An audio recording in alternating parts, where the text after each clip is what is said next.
On Christmas Eve, my son-in-law stood up from my dining table, lifted a glass of scotch, and sent it crashing into my face. Crystal shattered. I felt something warm run down my collar as the room fell silent. My daughter didn't rush to help me. She looked straight at me and screamed, "You're being selfish, Dad." I didn't argue. I didn't defend myself. I drove alone to the emergency room, glanced at the red stain on my sleeve, and texted my lawyer 3 words. "It's time now." By midnight, the police arrived. They were terrified. "I'm truly grateful you're here with me today. Before we go any further, tell me, where are you watching from? Drop your city or country in the comments. And my dear viewers, can I ask you something personal? How old are you this year? I really want to know who's walking this journey with me. Also, a quick note. This story includes some fictional elements woven in for reflection and storytelling purposes. Any resemblance to real names or places is purely coincidental, but the message I'm sharing with you is very real. It was Christmas Eve, 2024, 7 o'clock. My dining room smelled like rosemary and roasted garlic, the kind of smell that makes a house feel like a home. The prime rib roast sat in the center of my oak table, surrounded by candlelight and my late wife's good china. Evelyn would have loved this. She always said Christmas wasn't about the gifts. It was about the people around your table. That's why I'd invited them. My daughter Melissa arrived first, her hand resting on her swollen belly 5 months along. She looked tired, dark circles under her eyes, hair pulled back in a messy ponytail. Nothing like the bright-eyed girl who used to bake cookies with her mother every December. "Hi, Dad," she said, not quite meeting my eyes. "Melissa." I hugged her carefully, mindful of the baby. "You look beautiful." She didn't smile. Trevor came in behind her, wearing a suit that probably cost more than my monthly electric bill. Charcoal gray, tailored Italian leather shoes. For a man who claimed he couldn't afford rent, he sure knew how to dress. He extended his hand like we were closing a business deal. "Oh, Philip, Merry Christmas." I shook it. His grip was weak. "Trevor, glad you could make it." Behind him came Donald and Kathleen Dalton, Trevor's parents. Donald had the kind of smile that didn't reach his eyes, the kind salesmen use when they're about to upsell you. Kathleen clutched her purse like someone might steal it, scanning my foyer with the calculating gaze of an appraiser. "Philip." Donald clapped me on the shoulder like we were old friends. "Beautiful home, really beautiful. Must be, what, 4,000 square feet? 5,800, I said evenly. Kathleen's eyes lit up. 5 bedrooms, 6. "Well," she said, glancing at Donald, "plenty of room for family?" I didn't respond to that. Instead, I gestured toward the dining room.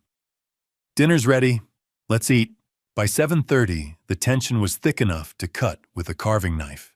I'd carved the roast medium rare just the way Evelyn used to make it, and served everyone generous portions. Donald ate like a man who hadn't seen food in days. Kathleen kept complimenting the silverware, the chandelier, the charming vintage wallpaper. Trevor picked at his plate, checking his phone every few minutes. Melissa sat beside him, quiet. Too quiet. I set down my fork. "Trevor, I wanted to ask, how's the job search going?" The table went silent. Trevor looked up slowly, his jaw tight. "I'm working on it. It's been 14 months, I said. Not accusing, just stating a fact. You've been living here since January, rent-free. I was wondering if you'd had any leads." "The market's tough right now." Trevor said, his voice smooth. Too smooth. "Crypto's been volatile. I'm waiting for the right opportunity." "Crypto," I repeated. "Right," Donald jumped in. "Trevor's a smart kid, Philip. He knows what he's doing. You can't rush these things." I turned to Donald. "And you, Kathleen? You mentioned on the phone you were looking for a place to stay." Kathleen's smile faltered. "Well, we thought since you have so much room." I appreciate the thought. I interrupted gently. But I'm not looking for more housemates right now. Melissa's fork clattered against her plate. Dad, they need help. Trevor's parents have been evicted. Have they? I looked at Donald. Evicted or just between homes? Donald's face darkened. We've had some bad luck, Philip. That's all. I'm bad luck, I echoed. I took a sip of water. Trevor, I'm going to be direct. You're 33 years old. You have a wife, a baby on the way. Don't you think it's time to start contributing? I am contributing, Trevor snapped. Just because I'm not punching a clock doesn't mean I'm not working. I'm working on what? On building a future. Something you wouldn't understand because you've been retired for 3 years. You don't know what it's like out there anymore. I didn't raise my voice. I never do. I know what it's like to support a family. I did it for 40 years. Melissa slammed her hands on the table. You're being selfish, Dad. Trevor is trying. Melissa, no. Her voice cracked. You sit here in your big house with your perfect life and you judge us. Trevor lost his job because of the economy. It's not his fault. I looked at her. Really looked at her. My little girl. The one who used to sit on my lap and ask me to explain how airplanes stayed in the sky. Now she was defending a man who hadn't contributed a dime to this household in over a year. I'm not judging, I said quietly. I'm asking for accountability. Trevor stood up his chair, scraping loudly against the floor. You know what? Maybe we should just leave. Come on, Melissa. No, Melissa said, but she stood up too. Her eyes were wet. You're right, Trevor. He doesn't care about us. He never did. Melissa, I said, standing slowly. That's not true. You never cared about me, she screamed. Not after Mom died. You buried yourself in work and you left me alone. The words hit harder than I expected, because there was some truth in them. After Evelyn passed, I didn't know how to be a father without being a husband first. I'd failed her. I knew that, but I wasn't failing her now, Melissa. I said, my voice steady. Sit down, please. Let's talk about this. Trevor put his arm around her shoulders, pulling her close. It's okay, babe. Let's just go. Your dad's made his position clear. But Trevor, I said, looking him in the eye, I'm not asking you to leave. I'm asking you to step up. He stared at me for a long moment. Then he turned, grabbing his glass of scotch from the table, the $400 bottle I'd opened for the occasion. He raised it as if to take a drink, and then in one smooth motion he stumbled. The glass flew from his hand. I watched it arc through the air, slow motion, the amber liquid catching the candlelight. It hit the edge of the table, shattered, and a shard, sharp and fast, sliced across my forehead. Pain, immediate and bright. Warm blood trickled down my temple past my eyebrow, dripping onto my white collar. The room went silent. Melissa gasped. Oh my God, Dad. Trevor's face went pale. I didn't mean... Donald stood up. Philip, are you... I didn't move. Didn't wipe the blood away. I just stood there, letting it run down my face, staring at Trevor. I wanted them to see exactly what they'd done. Melissa started crying. Dad, I'm so sorry. Trevor took a step back, his hands shaking. It was an accident. I didn't wipe the blood away. I reached into my pocket, pulled out my phone, and I started typing. Blood dripping onto a white dress shirt has a way of clarifying your priorities. I finished typing 3 sentences, 42 words, and hit send. The phone screen glowed in my hand. Message delivered. Andrea Reeves would see it within minutes. I slipped the phone into my pocket and stood up. Melissa reached for my arm. Dad, please let me get you a towel. I pulled away gently. I need to go. Go where? Her voice cracked. You're bleeding! To the hospital, I said. Trevor stepped forward. his hands raised like he was calming a spooked horse. "Philip, I'm so sorry. It was an accident. Let me drive you." I looked at him. Really looked at him. The expensive suit, the Italian shoes, the weak handshake from earlier that evening. He'd been living in my house for 14 months, rent-free, and now he wanted to drive me to the ER like some kind of concerned family member. "No," I said. Donald moved toward the door, blocking my path. "Philip, be reasonable. You shouldn't drive in your condition." "Ooh," I said quietly. Something in my tone made him step aside. I walked past him, past Kathleen, who was clutching her purse, past Trevor, whose face had gone from pale to panicked, past Melissa, who was crying into her hands. I grabbed my keys from the hook by the front door. "Dad," Melissa called after me. "Where are you going?" I didn't answer. I just opened the door and walked out into the cold December night. By 11:10, I was halfway to the hospital. The heater blew warm air against my face, but I barely felt it. Every time I glanced in the rearview mirror, I saw the dark line of blood running from my eyebrow down to my jaw. The cut had stopped bleeding mostly, but my collar was soaked through. An engineer solves problems. That's what I'd told myself for 40 years. Through product recalls, FDA audits, hostile board meetings, break the problem into parts. Identify the variables, execute the solution. This was just another problem. A son-in-law who'd been freeloading for over a year. A daughter who'd chosen him over her own father. A glass of scotch, my scotch, that had accidentally ended up embedded in my skull. Right. I pulled into the hospital parking lot at 11:28. The emergency room entrance glowed cold and fluorescent. I didn't call Melissa. Didn't text her to say where I was. She'd made her choice. Now I was making mine. The ER was quiet for Christmas Eve. I walked up to the intake desk and the nurse's eyes went straight to my forehead. "I need to see a doctor," I said. "And I need photographs, for legal purposes." She blinked. "Sir, clear photographs, multiple angles, time-stamped, before any treatment." She nodded slowly and grabbed a clipboard. "Let me get you into a room." Dr. Alan Mitchell was younger than I expected, maybe 40, with steady hands, and the kind of calm demeanor you want when someone's stitching your face back together. He cleaned the wound with antiseptic that stung like fire. "You're lucky," he said, tilting my head under the exam light. "Quarter inch to the right, this would have hit your eye." "How many stitches?" "6. He threaded the needle. "You want to tell me how this happened?" "Family dinner," I said. He didn't ask more. While he worked, I pulled out my phone, checked my messages. Andrea had replied, "Saw your text.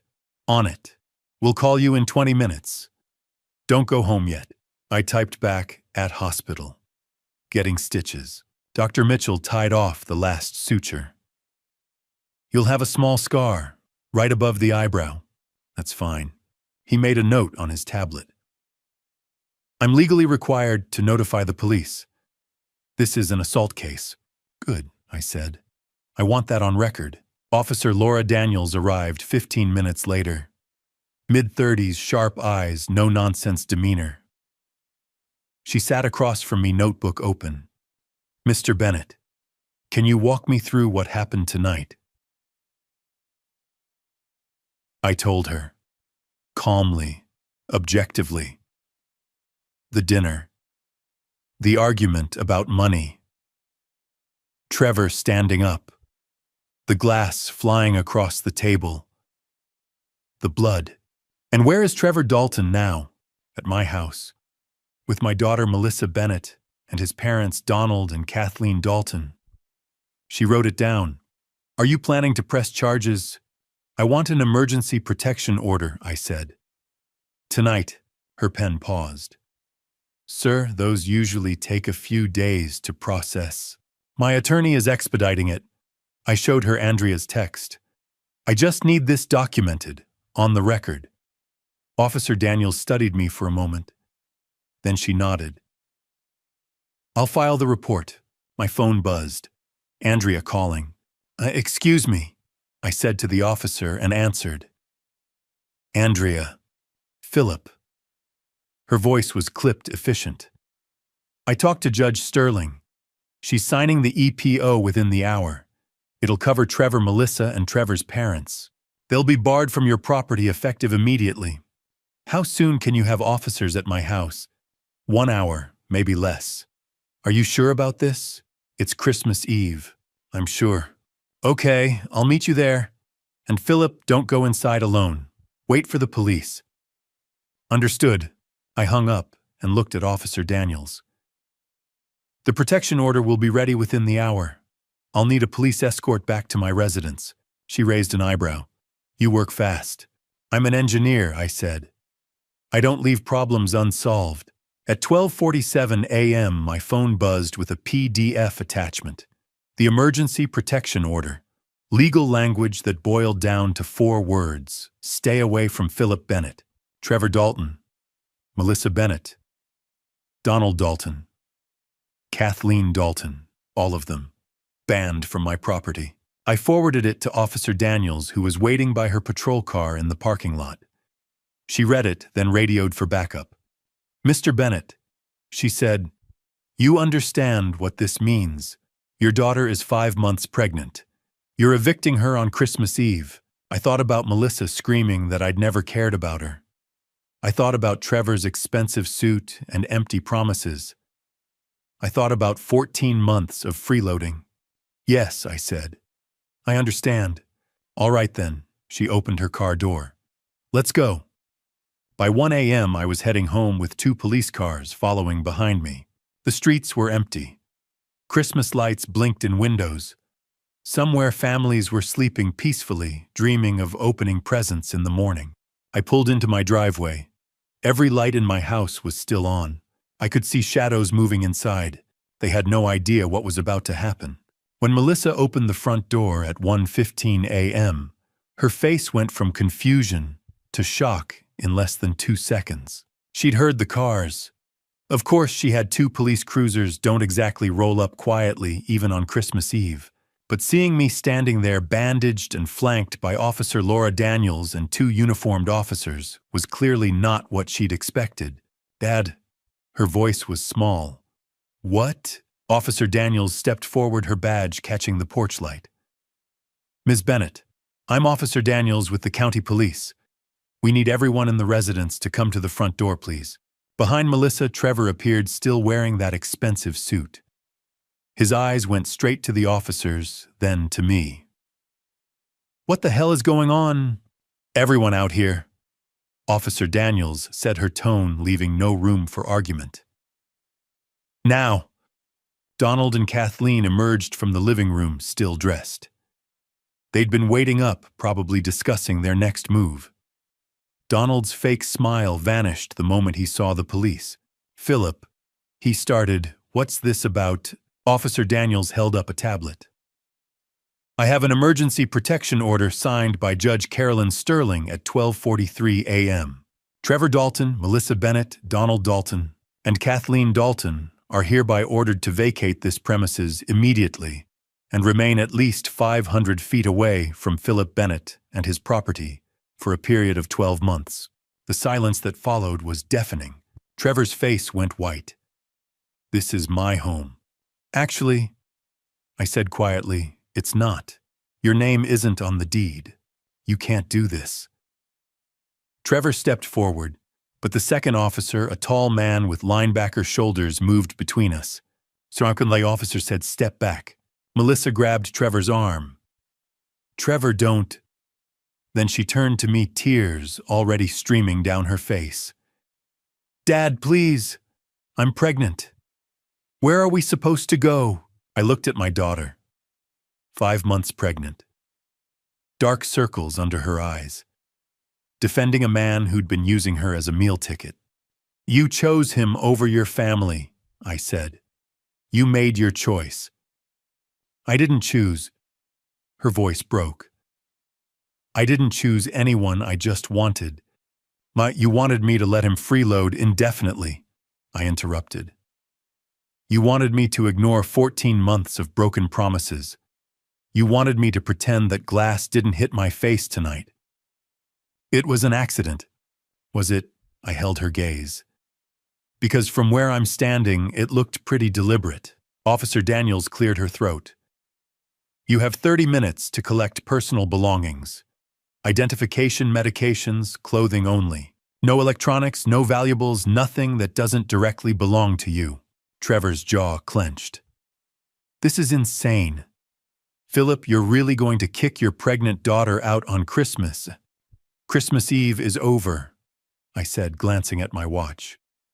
It's 1:18 a.m., Christmas Day. And yes, I am.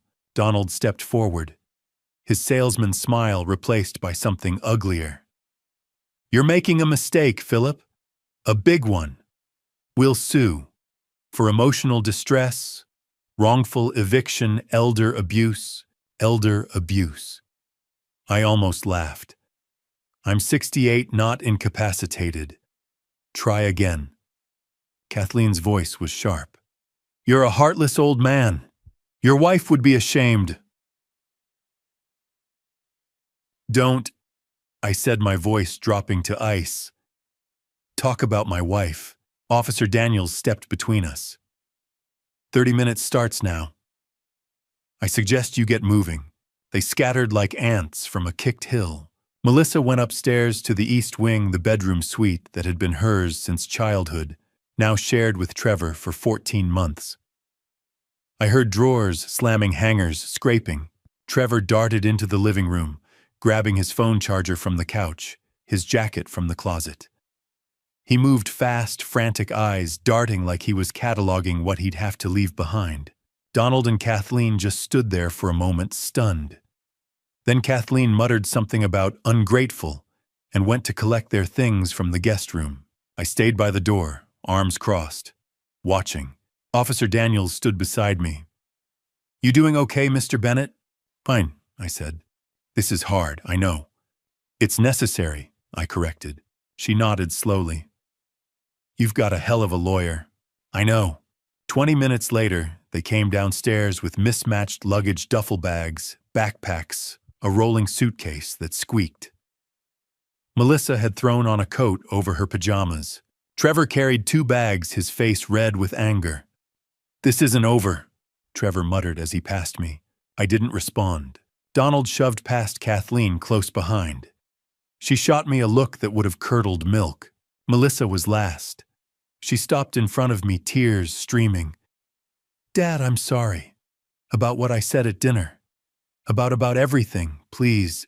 Melissa, I said gently, do you love him? She blinked. What? Do you love Trevor? Or do you just need him? Her mouth opened, closed. No answer came. That's what I thought, I said. She walked past me without another word. The 4 of them stood on the driveway, luggage piled around them. No car.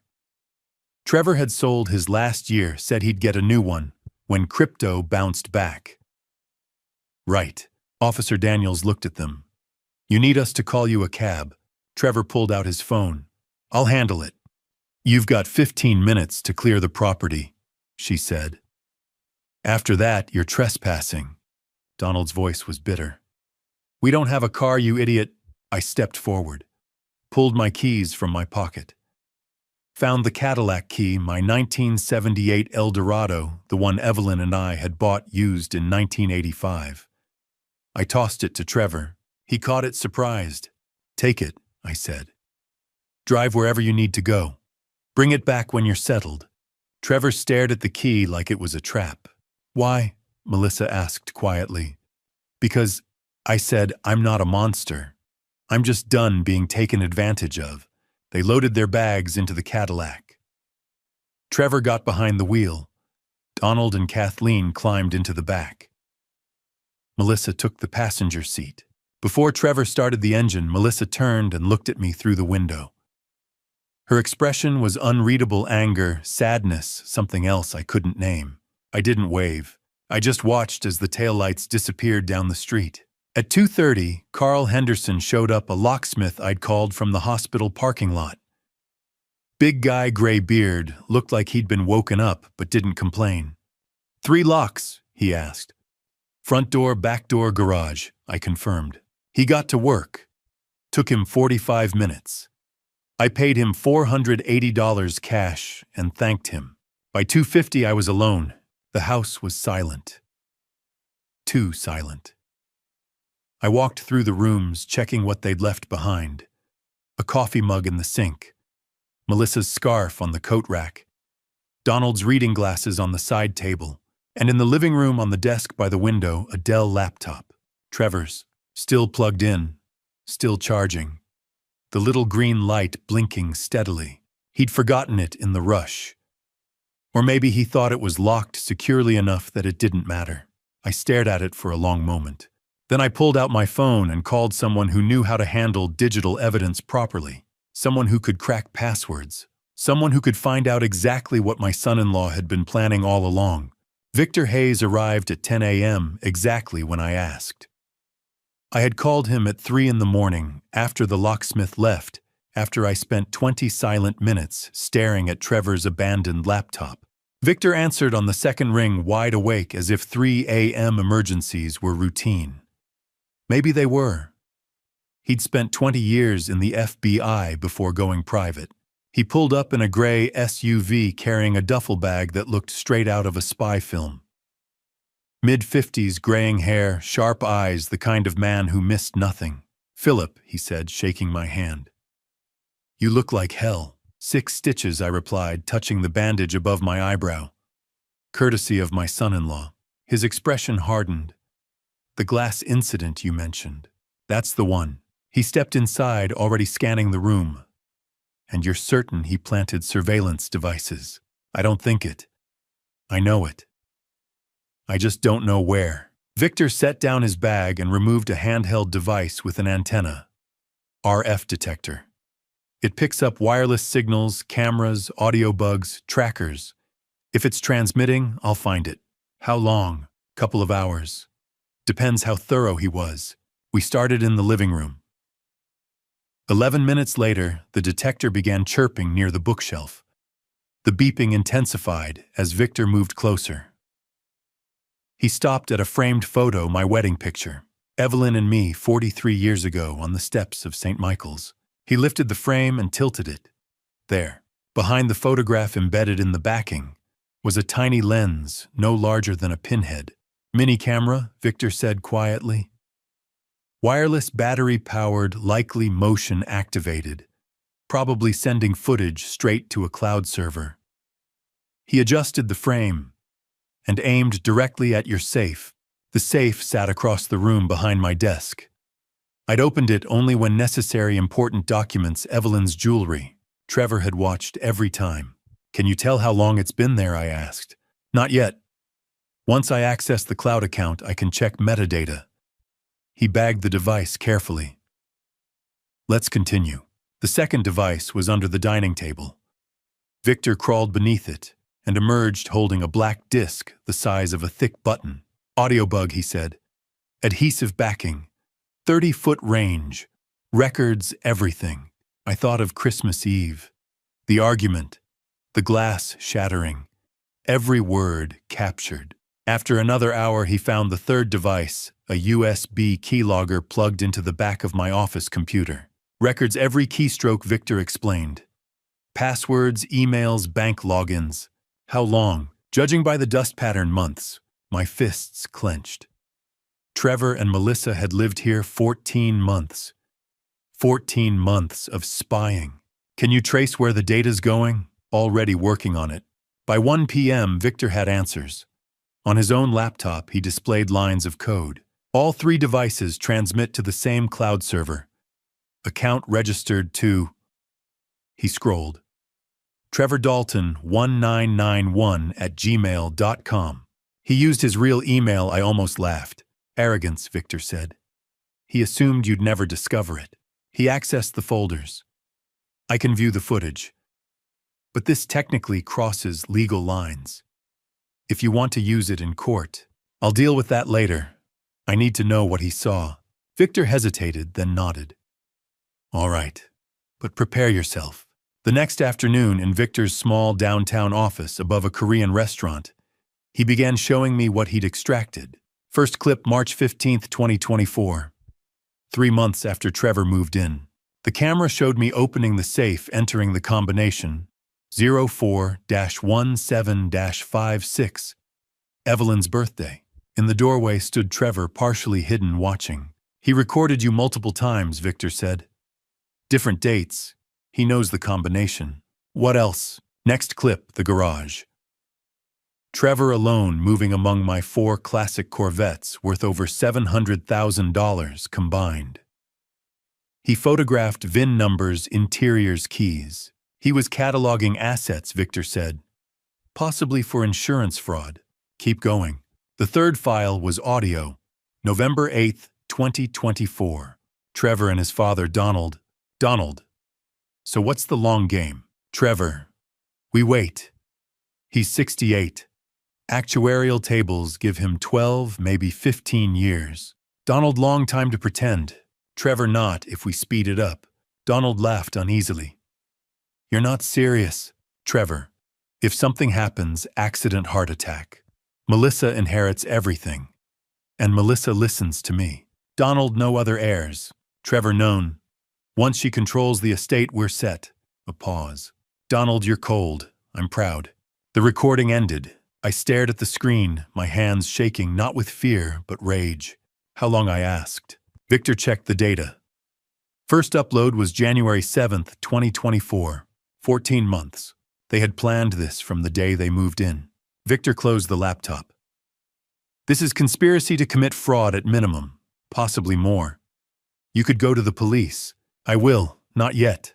Why? I stood and reached for my coat. Trevor left his laptop behind. I want everything. You think there's more. He's too arrogant to stop at 3 devices. Victor studied me. You're building a case. Exactly. Remember, illegally obtained evidence won't stand in court.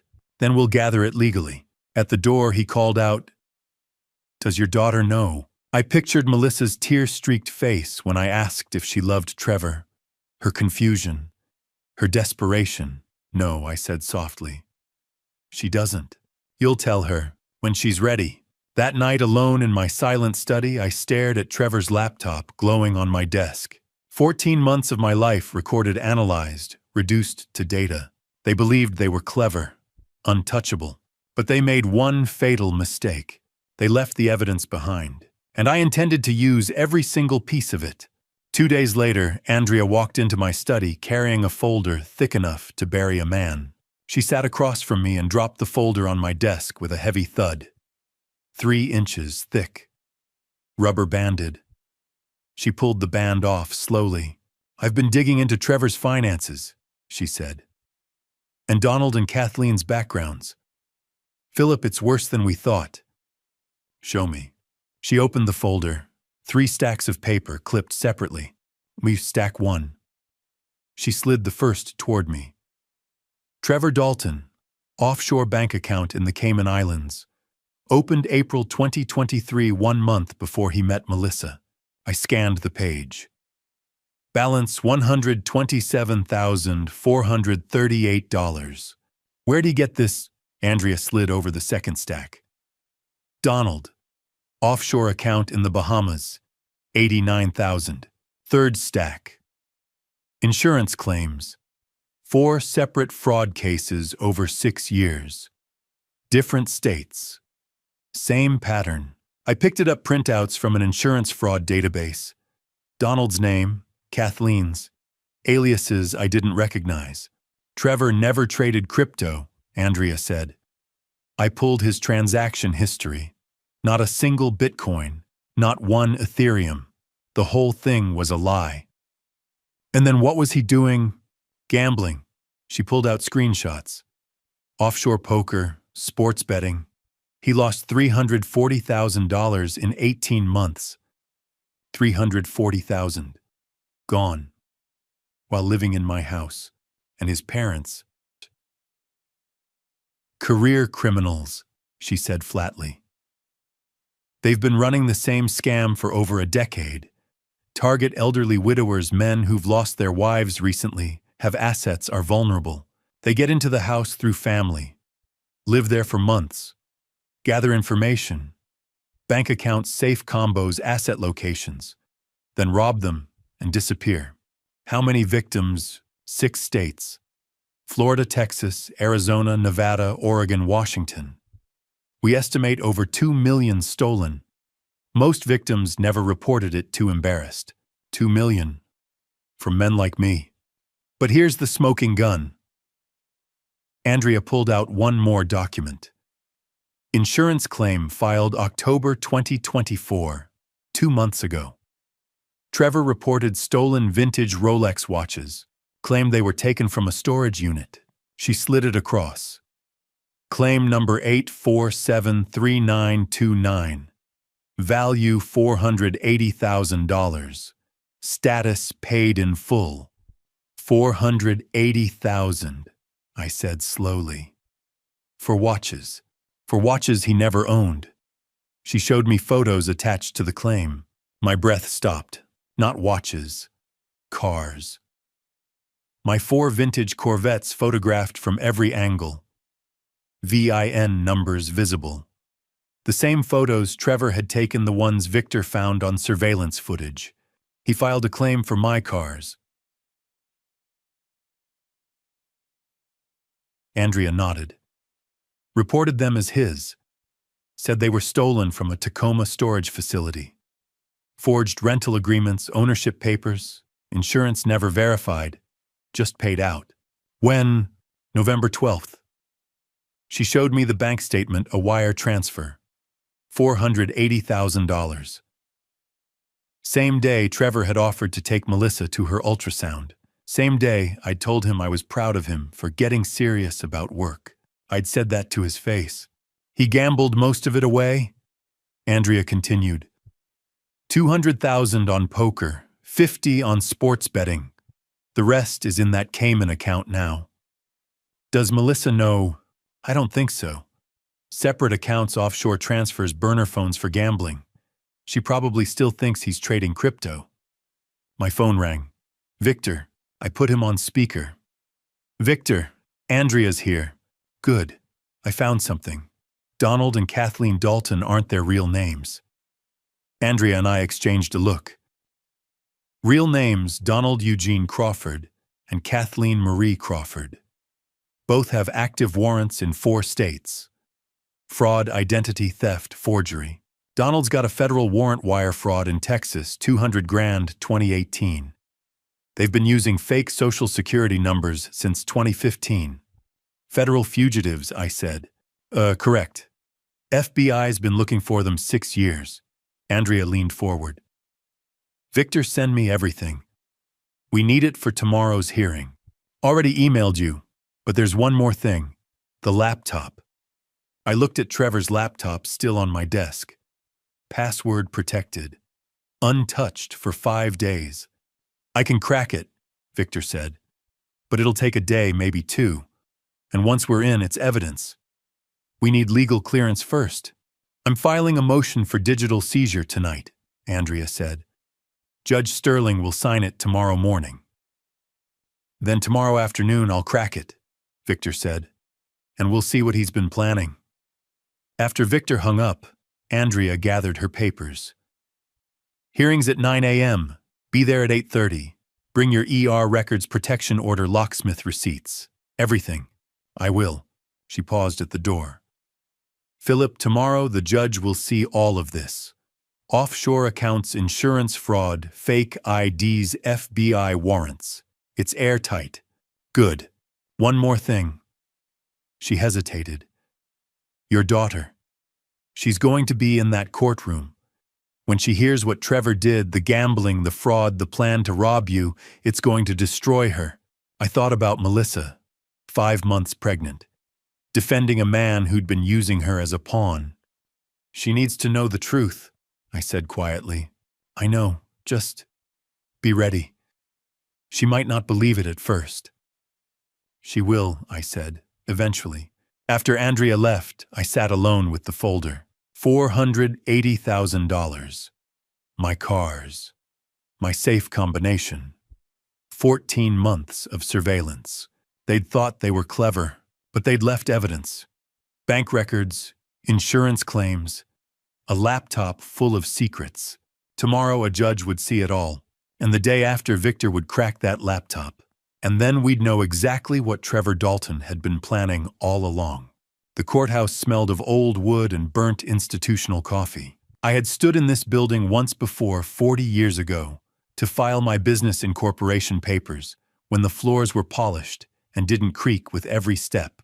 Now at 8:30 on a bitter December morning, I sat on a hard wooden bench outside courtroom 3B, waiting to hear my name. Andrea sat beside me reviewing her notes for the last time. Her briefcase bulged with documents, medical records, bank statements, surveillance footage, insurance claims, everything we needed. "You ready?" she asked quietly. I touched the bandage above my eyebrow. 6 days old. The stitches would come out next week. The scar would not. "I'm ready." At 9 sharp, the bailiff opened the doors. Bennett versus Dalton. Protection order hearing. We stood and walked inside. The courtroom was smaller than I imagined. 20 benches, fluorescent lights humming overhead, an American flag standing rigid in the corner. Judge Carolyn Sterling sat at the bench, late 50s. Gray hair pulled tight glasses low on her nose. She looked like someone who had little patience for nonsense. Across the aisle sat Trevor and Melissa. Trevor wore a navy suit that didn't quite fit the fabric, cheap and stiff. His face was pale, jaw clenched. Melissa sat beside him in a maternity dress, hands folded protectively over her swollen belly. Dark circles shadowed her eyes. She looked exhausted. Behind them, 2 empty seats. Donald and Kathleen had stayed away, smart enough not to show. Trevor's attorney, Rachel Winters, court-appointed mid-30s blonde, carrying a thin folder, looked overwhelmed. Judge Sterling glanced up. Mr. Bennett approached with counsel. Andrea and I stepped forward. Trevor and Rachel took their place opposite us. "This is a hearing regarding Emergency Protection Order number 74,921, Judge Sterling began. Filed December 24, 2024, by Philip Bennett against Trevor Dalton, Melissa Bennett, Donald Dalton, and Kathleen Dalton. The order was granted on an emergency basis and expires today unless extended. Ms. Reeves." "Yes, Your Honor." "Ms. Winters." "Yes, Your Honor." Judge Sterling fixed Trevor with a steady look. "Mr. Dalton, you understand these proceedings?" "Yes, Your Honor." "Sit." She turned to Rachel. "Your client is accused of assault. Does he wish to speak?" Rachel stood. "Your Honor, my client denies intentional harm. What occurred on Christmas Eve was an accident. Additionally, Mr. Bennett's decision to evict a pregnant woman without notice could constitute elder abuse and financial coercion." I kept my face still. "Elder abuse." Judge Sterling's eyebrow lifted slightly. "Mr. Bennett is the plaintiff." Rachel pressed on. "My clients had lived in Mr. Bennett's home for 14 months. They had no alternative housing.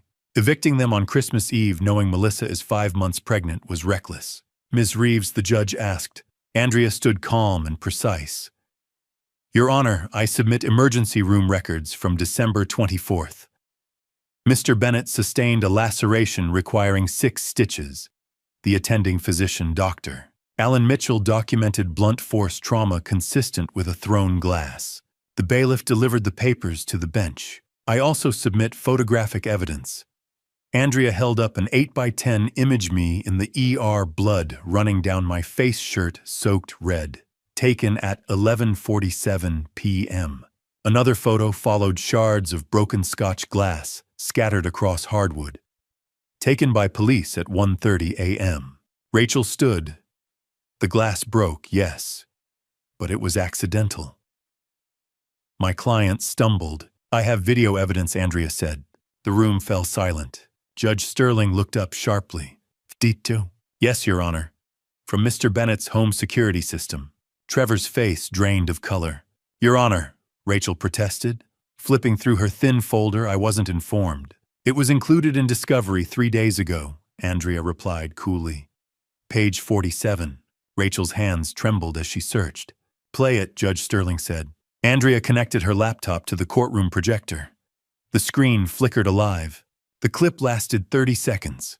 The camera showed my dining table on Christmas Eve. I sat at the head. Trevor stood holding a glass of scotch. There was no sound. Trevor raised the glass, not to drink, but as if in mock toast. Then his arm moved. The glass sailed across the table. Amber liquid arced through the air. I did not move. The glass struck my forehead. On screen, I recoiled, hand to my face. Blood seeped between my fingers. Trevor stepped back, palms lifted in feigned innocence. The video ended. Silence pressed against the walls. Melissa wept quietly. Trevor stared at the screen, lips parted. I didn't mean. It was deliberate, Judge Sterling said calmly. Mr. Dalton, stand. He rose, shaking. How long did you reside in Mr. Bennett's home? 14 months. Did you pay rent? No. Contribute to utilities, groceries? No. Were you employed during that time? I was developing a crypto trading business. That's not what I asked. Did you have a job? No. The judge made a note. Ms. Reeves, you mentioned additional evidence. Yes, Your Honor. After the protection order was issued, Melissa Bennett posted a video online defaming Mr. Bennett. It has over 50,000 views. In the comments, users published his home address and phone number. Within 24 hours, his mailbox was vandalized with the words, "Child abuser." Screenshots were handed over Melissa's video, the comments revealing my address, photos of the graffiti. Additionally, Andrea continued, Mr. Bennett received multiple threatening calls traceable to the viral spread of that video. Judge Sterling turned to Melissa. Did you post the video? Yes. Were you aware people were posting your father's address? I didn't check the comments. Did you remove the video? No. Judge Sterling set down her pen. I have heard enough. The air in the courtroom tightened. The emergency protection order is extended for 12 months effective immediately. Trevor Dalton, Melissa Bennett, Donald Dalton, and Kathleen Dalton are prohibited from coming within 500 feet of Philip Bennett or his residence. Trevor swayed. Rachel caught his arm. Mr. Dalton, you are ordered to complete an anger management program within 90 days. Failure to comply will result in immediate arrest. She paused. I am also referring this matter to the district attorney for potential criminal charges. Assault with a deadly weapon, yes, Ms. Winters, a glass qualifies, is serious. Rachel said nothing. This hearing is adjourned. Mr. Bennett, document any violations. Contact law enforcement immediately if necessary. Yes, Your Honor. All rise. We stood. Across the aisle, Melissa looked at me. Dad, she whispered. I did not respond. I walked out. Cold air met us on the courthouse steps. Andrea touched my arm. That went well. The video sealed it. Good. She hesitated. There's something else. My stomach tightened. What? Victor called while we were inside. He accessed the laptop. I stopped. And he said you need to see what's on it. Immediately. He's waiting at your house. Through the courthouse glass doors, I saw Melissa and Trevor emerge. She was crying openly now. Trevor was already on his phone, speaking urgently.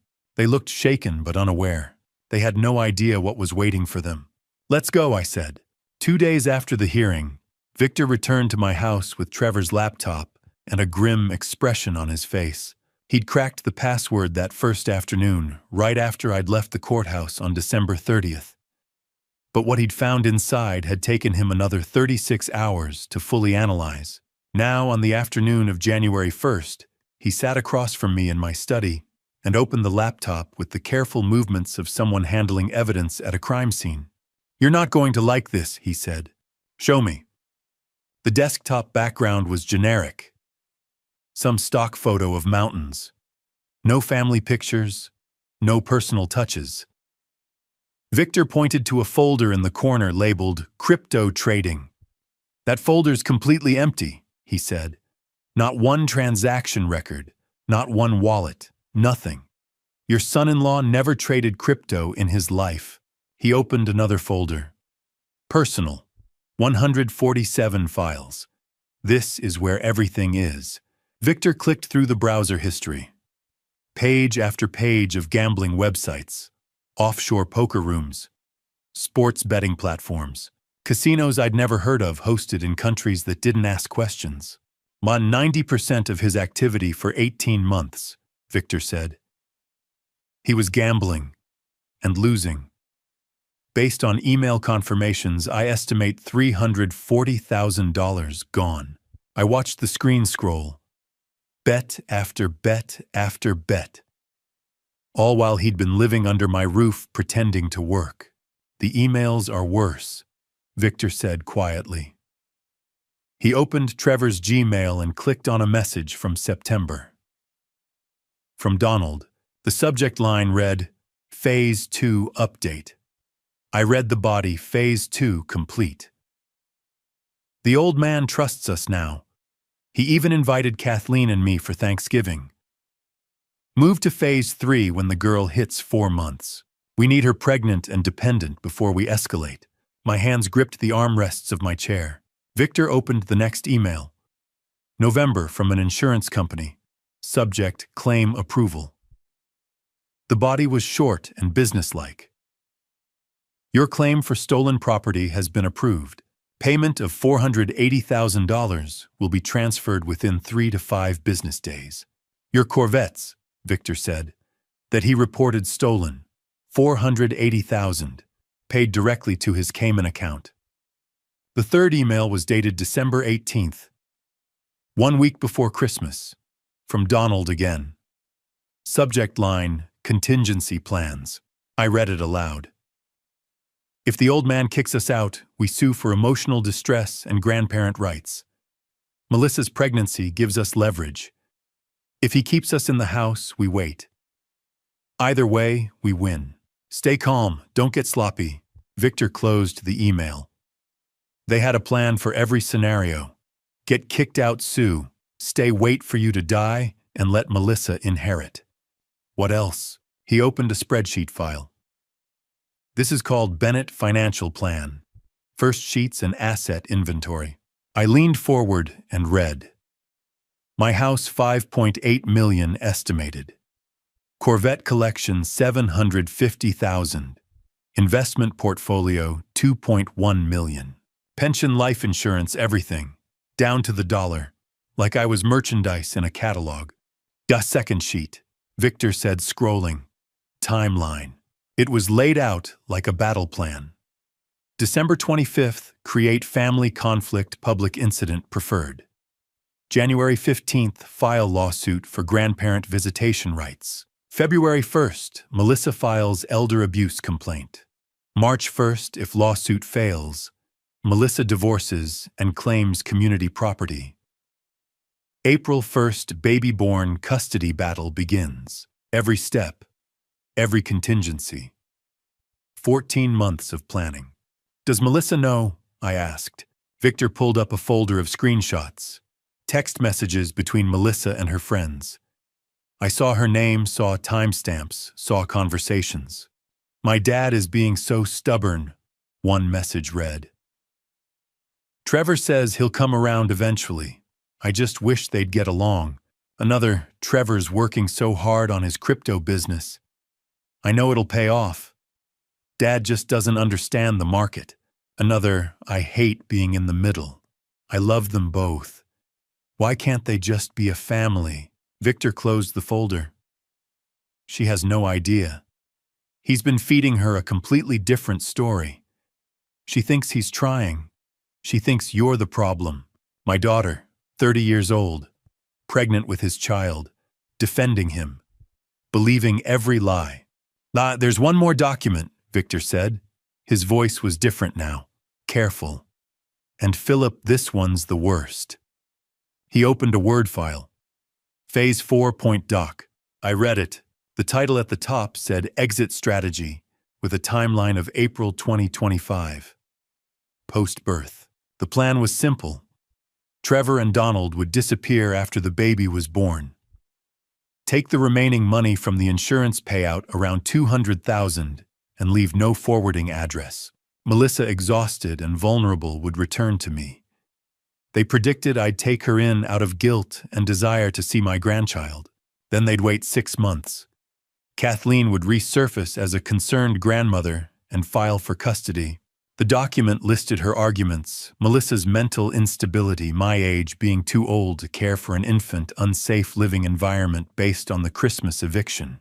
If custody was granted, they'd get $2,000 a month in child support from me, plus eventual access to inheritance through the grandchild. If custody was denied, they'd threaten to take the child out of state and negotiate a settlement. I stared at the screen, at the words, at the cold calculation of it all. My daughter wasn't his wife. She was his mark, a tool to access my money. And after she gave birth, after she'd served her purpose, he was going to abandon her and steal our grandchild. Philip, Victor said carefully. What do you want to do? I closed the laptop. Can you make copies? Everything. Stay already done. 3 drives. 1 for you, 1 for Andrea, 1 for police. Call Andrea. We meet tomorrow morning. What are you thinking? I stood and walked to the window. Outside, January sun was setting over snow-covered lawns. Cold. Quiet. I'm thinking my daughter needs to know the truth, I said. Before it's too late, Victor packed up the laptop.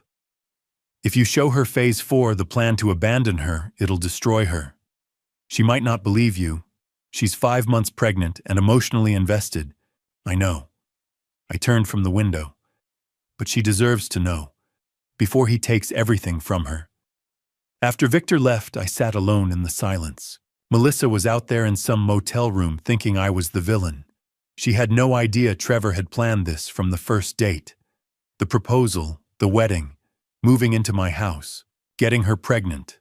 All calculated, all premeditated, and in 3 months he was going to leave her, unless I stopped him first.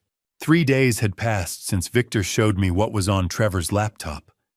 3 days of sitting in my study staring at spreadsheets and documents outlining a future so cold it barely felt human. Phase 4, abandon Melissa. Take the baby. Disappear. I couldn't tell her. Not yet. She still believed Trevor loved her. If I showed her the plan now, she'd think I forged it. So instead, I watched. I waited. I gathered proof. On the evening of January 4th, I got into my Cadillac and drove to the address Melissa had revealed in her viral video, the motel she'd filmed from, while calling me heartless. It sat just off the highway 20 minutes from my house. I pulled in at 6 o'clock. The sky was already dark. The streetlights flickered weakly against the cold. The neon sign above the office buzzed OTEL. The M had burned out long ago. I parked in the far corner of the lot, about 50 feet from room 237. Far enough not to be noticed. Close enough to see everything. The 2-story building had once been painted a cheerful yellow. Now the paint peeled in long strips, exposing gray concrete. Rust bled through the metal railings. Someone's jeans and a towel hung over the second-floor railing, dripping onto the cracked pavement below. A plastic rate board near the office read $89 per night, $623 per week in advance. They'd been here since Christmas Eve. 11 days. Nearly $1,000 already. Trevor didn't have that kind of money anymore, not after gambling away the insurance payout. I wondered who was paying. Donald, perhaps. Or one of those offshore accounts Victor uncovered. At 6:15, the door to room 237 opened. Melissa stepped out. She wore an oversized gray hoodie that fell past her hips, but it couldn't conceal her belly. 5 months pregnant. Maybe closer to 6. Her hair was pulled into a messy ponytail. No makeup. Dark circles under her eyes even from this distance. She moved slowly toward the vending machines near the office, one hand pressed to her lower back, the other brushing the railing for balance. She looked beyond tired. Hollow. My daughter. My hands tightened around the steering wheel. The door behind her flew open again. Trevor, where are you going? His voice carried across the lot. Melissa turned. Just getting water. I'm thirsty. Then ask me, I'll get it. Trevor, it's 20 feet. He crossed the distance in seconds and grabbed her arm. not violently but firmly enough that she lost balance and stumbled. "Get inside! You're overreacting. Get inside." He pulled her back toward the room. She didn't fight. She simply let him guide her through the doorway. The door slammed shut. My hand was already on my car door handle. Every instinct in me screamed to walk over there, to knock, to take her home. But Andrea's voice echoed in my mind. "You need evidence, not anger. If you confront him now, you lose leverage." I forced my fingers to release the handle. Forced myself to breathe. Not yet. At 7, Donald stepped outside and lit a cigarette. He leaned against the railing, smoke curling into the cold air. A moment later, Kathleen joined him, wrapping a cheap puffy jacket tighter around herself. "This was your plan," she hissed. "Now we're stuck in this dump." "Lower your voice," Donald muttered. "Don't tell me to lower my voice. We were supposed to be living in that house, comfortable, waiting for the old man to die. Instead, we're in a roach motel, eating takeout." "He'll cave," Donald said calmly. "Old men always do, especially when their grandchild's born. He'll let Melissa back in, and then we." The girl is clueless. She still thinks Trevor loves her. She has no idea. "That's the advantage," Donald replied. "She's our cover. When we sue for custody, she'll stand with us because she doesn't know better." "Custody." My stomach tightened. Kathleen shook her head. "We should have pushed harder at the hearing." "It was a setback," Donald said. "Not the end." His phone buzzed. He answered, pacing a few steps away, but I still caught fragments. "Judge slowed us down. Kids due in April. That's leverage. Grandparent rights. Custody battle. $2,000 a month, easy." He laughed. I gripped the steering wheel so hard my knuckles whitened. At 7:30, the lights in room 237 went out. Through thin curtains, shadows shifted. I could hear muffled voices. Trevor's voice, sharp, impatient. Melissa's softer, pleading, then crying. I sat in the darkness of my car and listened to my daughter cry through that flimsy motel window. Every fiber of my being wanted to break down that door. At 7:45, I started the engine and drove home. The entire drive back, I replayed what I'd seen. Melissa exhausted and isolated. Trevor controlling every movement. Donald and Kathleen treating this like strategy, not family. She believed I had abandoned her. Believed I was the villain who threw her out on Christmas Eve. She didn't know I was the only one trying to protect her. But if I told her now, she would defend him. She would say I was exaggerating, that I hated Trevor, that I wanted control. No, she had to see it herself. I needed proof so undeniable she couldn't dismiss it. Proof stronger than emotion, stronger than loyalty. I didn't know yet how I would show her, but I knew time was running out. In 3 months, that baby would be born, and Trevor's phase 4 would begin. For 2 days, I sat in my study reading and rereading the contents of Trevor's laptop. Victor had copied everything onto a USB drive, but one file pulled me back again and again. The one that laid out the entire operation in cold, methodical detail. Bennett Asset Acquisition.docx, 67 pages. On the morning of January 5th, I opened it again and forced myself to read every word. The document began with a stark title page. No author. Just the file name and a date, March 15th, 2023. 2 months before Trevor had even met my daughter. Page 1 target profile. Philip Michael Bennett. Age 68. Widowed. Spouse Evelyn Bennett, deceased October 2021. Net worth estimated at $8.6 million. Primary residence valued at $5.8 million. Vintage automobile collection $750,000. Investment portfolio $2.1 million. Pension income $85,000 annually. Life insurance policy $500,000.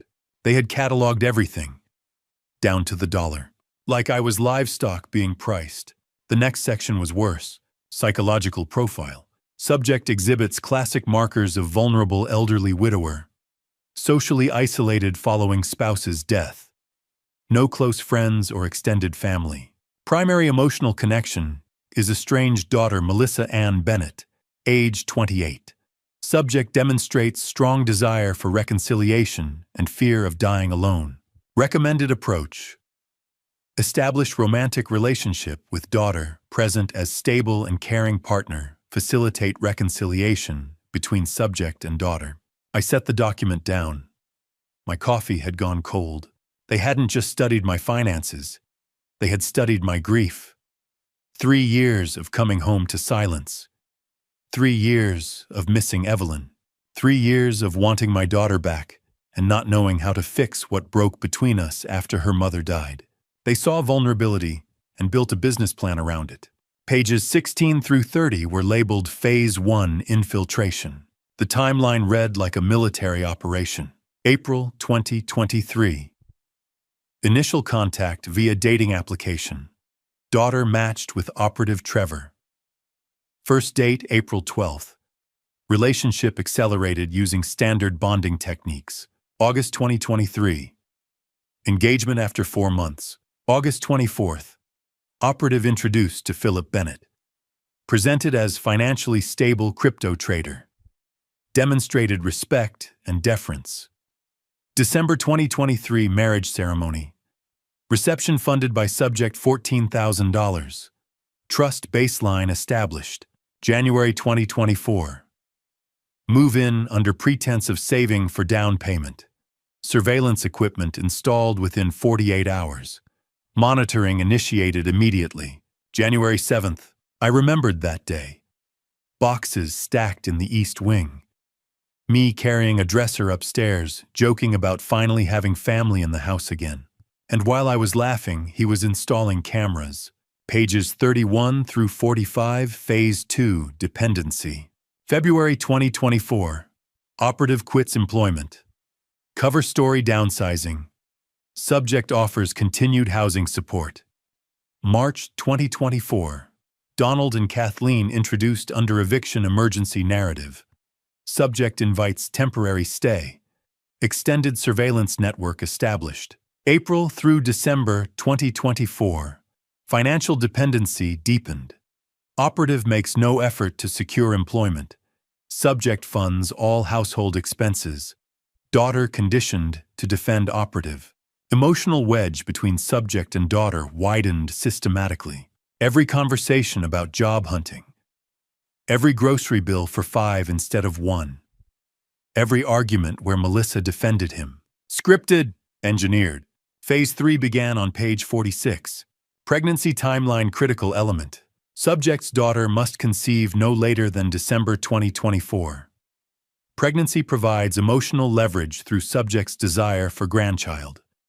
Legal leverage via visitation rights and custody claims. Dependency amplified as pregnant daughter less likely to leave operative. Insurance against premature discovery. Target conception window, July to August 2024. Confirmed pregnancy September 2024. Due date April 2025. They had planned my grandchild. Timed it. Scheduled it. The contingency section made my stomach turn. Scenario A: subject evicts operative. Response file claims for emotional distress. Elder abuse, grandparent visitation rights. Leverage pregnancy for public sympathy. Damage subject's reputation. Settlement likely. Scenario B: subject allows continued residence. Response: maintain surveillance, await natural death. Actuarial tables estimate 12 to 15 years. Daughter inherits estate. Operative controls daughter, thus controls inheritance. I felt physically ill. Then came Phase 4 exit strategy post-birth. April 2025. Child born. Operative and Donald disappear with remaining funds estimated $200,000 from insurance payout.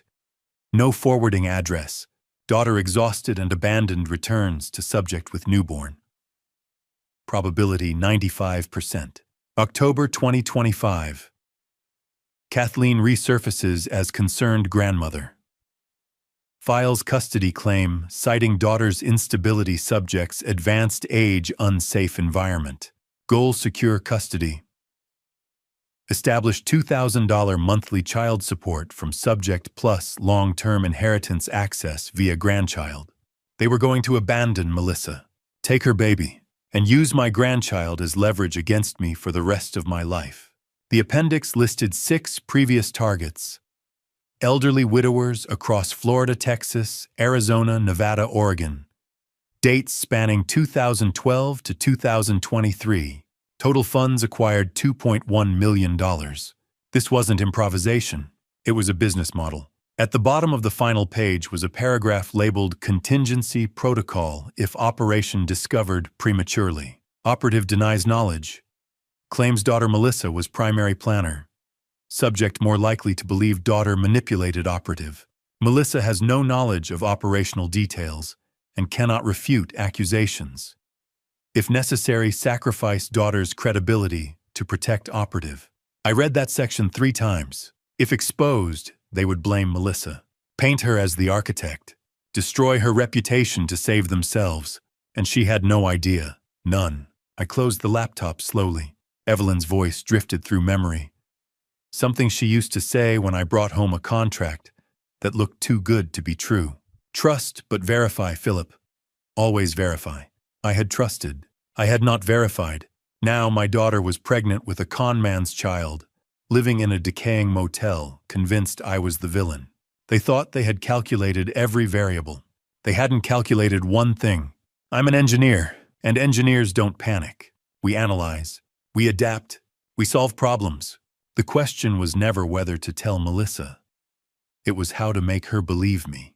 On the morning of January 8th, I sat in my study staring at my phone.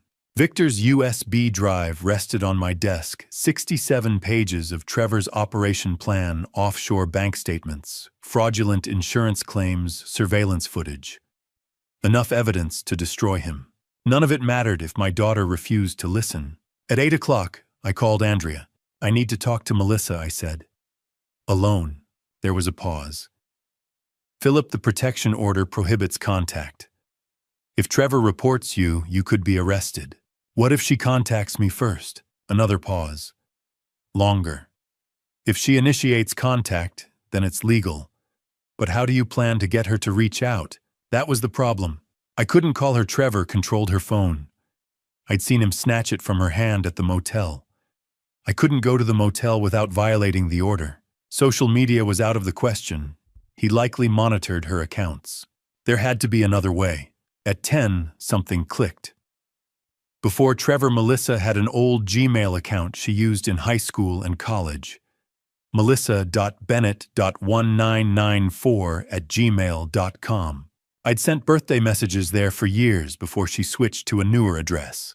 Trevor wouldn't know about it. It existed before he did. I opened my laptop and drafted a short message. Subject: From Dad Body, Melissa. I know you think I abandoned you. I didn't. I need to show you something about Trevor that you deserve to see. If you want the truth, reply to this email. I'll meet you anywhere, anytime. But you must come alone. Dad. I reread it 3 times, removing anything that sounded angry or defensive. No accusations, just an invitation. I pressed send at 10:30. Then I waited. By noon, nothing. By 3, still nothing. By 6, I began to doubt she'd ever check that account again. Maybe she deleted it years ago. Maybe Trevor somehow found it. At 6:15, I called Victor. Can you access Melissa's old social media, I asked. She hasn't posted since December 2023, he said. Account looks dormant. Can you send her a private message without Trevor knowing? It's risky, Victor said. But yes. I can route it through a burner account. Make it look casual. Tell her to check her old Gmail. That I sent something important. Philip, if Trevor discovers this. He won't, I said. Just do it. 20 minutes later, Victor texted, message sent. I went to bed, not knowing if any of it had worked. At 7 the next morning, I checked my email. One new message. From melissa.bennett.1994@gmail.com. Sent at 2:34 a.m. My hands trembled as I opened it. Dad, I don't know if I can trust you. Trevor says you're trying to take my baby, but I need to know the truth. Wednesday, 2 p.m. coffee shop on Highway 7, 30 miles south. I'll be alone. Don't bring lawyers. I read it twice before replying. I'll be there. Just you and me. Then I called Andrea. She agreed to meet. Philip, this is dangerous, she warned. If Trevor finds out, he'll claim you violated the protection order. He'll say you're harassing her. He won't know, I said. The shop is 30 miles away. He doesn't know about her old email. And if she tells him, she won't. She sent that message at 2:30 in the morning. She's hiding this. Andrea exhaled. When you meet her, don't overwhelm her. Show the evidence, but don't push. If she's not ready, I understand. After hanging up, I began preparing. I printed the most critical pages from Trevor's laptop, 20 pages total. The target profile listing my name and assets. The Phase 1 timeline, detailing how he orchestrated the relationship from the first date. The Phase 4 exit strategy, planning to abandon her and take the baby. The contingency protocol outlining how they'd blame her if exposed. I copied everything onto 3 USB drives. One for me, one for Melissa, one backup. I printed screenshots, Trevor installing the camera, Donald and Kathleen discussing strategy, the audio transcript where Donald laughed about my death triggering Melissa's inheritance. I added bank records showing offshore accounts, documentation of Donald's fraud history, the insurance claim where Trevor reported my Corvettes stolen and collected $480,000. By 10, I had a thick folder proof that couldn't be dismissed as paranoia, but evidence alone didn't guarantee belief. I stood before the mirror in my study and practiced what I would say. Melissa, I'm not here to take you home. I'm here to show you who Trevor really is. I know you love him. I know you believe he loves you. But please look at this with an open mind. Your husband planned to leave you before you were even pregnant. He planned to take your baby, to use our grandchild as leverage against me. You were never his partner. You were his target. I repeated it again and again, adjusting my tone. Calm, steady. No anger, just truth. At noon, I wrote a letter as a safeguard, in case the meeting collapsed. In case she walked away before seeing everything. In case Trevor intercepted her again. The letter said what might be impossible to say aloud. How deeply I loved her. How sorry I was for the distance between us after her mother died. How I failed her in ways I still regretted. But also how Trevor had studied us, manipulated her, timed her pregnancy, planned to abandon her and take her child. I sealed it in an envelope and placed it in the evidence folder. Then I sat back. 2 days. In 2 days, my daughter would either see the truth or lose me forever. But at least I would know I tried. At least she would know I hadn't abandoned her. At least she would know her father fought for her to the very end. The coffee shop was 30 miles from the motel, tucked between a hardware store and a laundromat. The kind of place where nobody paid attention to anyone else. I arrived at 1:45, 15 minutes early. Parked my Cadillac around back where it wouldn't be visible from the road. Inside the shop was nearly empty. A teenager behind the counter scrolling through her phone. An old man in the corner reading a newspaper. No one who'd remember my face. I ordered black coffee and sat in the back booth, the folder of evidence on the seat beside me hidden under my jacket. Then I waited. At 2:15, the door opened. Melissa stepped inside. She looked worse than she had at the motel. Face pale, eyes swollen like she'd been crying for days. Her hair was pulled back in a ponytail, and she wore an oversized sweatshirt that couldn't quite hide her belly. 5.5 months now. Maybe more. She glanced around the shop carefully before walking over. Slid into the booth across from me, hands folded on the table. I have 30 minutes, she said quietly. Trevor thinks I'm at a prenatal checkup. I nodded. Thank you for coming. She didn't say anything. Just looked at me with those red, exhausted eyes. My daughter. My little girl. Looking at me like I was a stranger. I'm not here to apologize, I said. I'm here to show you something. I pulled out the laptop and turned it toward her. Opened the file. Bennett Asset Acquisition .docs. Watched her face as she read the first page. Target profile. Philip Michael Bennett. Net worth $8.6 million. Psychological profile, lonely, vulnerable desire for family reconciliation. Her face went white. This has to be fake, she whispered. It's from Trevor's laptop, I said. The one he left behind. That you broke into his. He left it in my house, I interrupted. When you were evicted. It's been sitting on my desk for 2 weeks. She stared at the screen. I clicked to the next page. Phase 1 Infiltration. April 2023 Initial contact via dating application. The timeline of their entire relationship laid out like a business plan. He didn't meet you by accident, I said quietly. He targeted you. Because you were my daughter. Her hands started shaking. I clicked to the emails. The one from Donald. Phase 2 complete. The old man trusts us now. Move to Phase 3 when the girl hits 4 months. We need her pregnant and dependent before we escalate. Melissa read it, then read it again. Her lips moved silently, forming the words. The baby, she whispered. They planned this. I nodded. She covered her mouth with her hand. Tears spilled down her cheeks. I thought he loved me, she said, her voice breaking. I thought we were building a life together. I thought, they're using you to get to me, I said. And when they're done, they're going to leave you with nothing. I clicked to Phase 4. The exit strategy. Showed her the part where Trevor and Donald would disappear after the baby was born. Showed her the custody plan. Showed her the contingency protocol where they'd blame her if they got caught. She read every word, silent tears streaming down her face. When she finished, she looked up at me.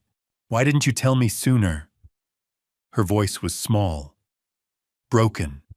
Would you have believed me? I asked. On Christmas Eve, when Trevor threw that glass. If I'd told you then that he was using you, would you have listened? She was quiet for a long moment. Then she shook her head. Oh, no, she whispered. I would have thought you were lying. I would have defended him. I know, I said. That's why I waited. I needed proof. I needed evidence you couldn't deny. She wiped her eyes with the back of her hand. What do I do now? I need your help, I said. We can stop them, but only if you're willing to act. What do you want me to do? I leaned forward. Go back to the motel. Act normal. Pretend nothing's changed, but record everything. Every conversation with Trevor. Every conversation with Donald and Kathleen. Anything they say when they think you're not listening. How? I pulled out the burner phone. Small, cheap pay-as-you-go. Slid it across the table. Keep this hidden, I said. In your purse, in your pocket, wherever Trevor won't find it. Text me every night at 10 p.m. Just one word safe. If I don't hear from you, I'm calling the police. She picked up the phone, turned it over in her hands. What if Trevor finds it? She asked. Then you leave immediately and call 911. But Melissa, I need you to be strong. Just for a few days. Can you do that? She looked at me. Really looked at me. For the first time in months, I saw my daughter behind those tired eyes. He's going to leave me, she said quietly. After the baby's born.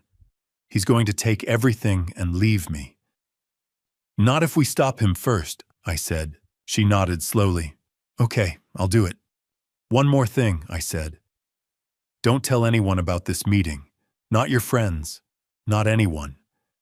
Trevor can't know we talked. If he finds out, he'll use it against you, she finished. I know. We sat in silence for a moment. The coffee shop felt too quiet, too empty. Like the whole world had narrowed down to just this booth, just this conversation. Dad, she said finally. Her voice broke on the word. I'm sorry. For everything. For believing him. For that video. For saying those things about you. Melissa, I said gently. You were manipulated. That's not your fault. But I chose him over you, she said. On Christmas. When you tried to warn me, I chose him. You chose what you thought was right, I said. You were trying to protect your family. That's not wrong. That's what you're supposed to do. She wiped her eyes again. I don't know if I can do this. Pretend everything's okay. Go back there and act like I don't know. You can, I said, because you're my daughter, and you're stronger than you think. She took a deep breath. Let it out slowly. Okay, she said. I'll try. As she stood to leave, I reached across the table and touched her hand. One more thing, I said. I love you, and I'm going to protect you and that baby no matter what it takes. She nodded, squeezed my hand once, then let go. I watched her walk to the door. Watched her get into the car Trevor had loaned her, an old Honda with a dented bumper. Watched her sit there for a moment, hands on the steering wheel, head bowed. Then she started the engine and drove away. I stayed in that booth for another 10 minutes, drinking cold coffee, thinking about what I'd just asked my daughter to do. For the next 7 days, my daughter played the most dangerous role of her life. She went back to that motel room, back to Trevor, back to Donald and Kathleen, and she pretended she didn't know about the 67-page plan, pretended she still believed Trevor loved her, pretended she was still the naive pregnant woman they thought they controlled. Every night at 10 o'clock, my phone buzzed with a single word. Safe. Day 17, Wednesday night, 10 p.m. Safe. Recorded 10 minutes. Trevor talking about Phase 4. Sending file now. I downloaded the audio and put on my headphones. Trevor's voice filled my ears, muffled, but clear. Water ran in the background. He was in the motel bathroom thinking Melissa couldn't hear him. Once the kids born were gone. 2 weeks max. Donald's voice answered. What about Melissa? She'll go crying back to Daddy. He'll take her in. Grandparent guilt works every time. And the money, $200K left from the insurance payout. We split it 50 for you, 50 for Mom, 100 for me. New names, new state, and custody. That's Mom's play. 6 months later, she resurfaces. Concerned grandmother. Files for custody. We bleed the old man dry. The recording ended. I sat motionless, listening to my son-in-law calmly plan my daughter's abandonment. Somewhere in that motel room, Melissa had stood close enough to capture every word. She was braver than I ever realized. Day 18, Thursday night.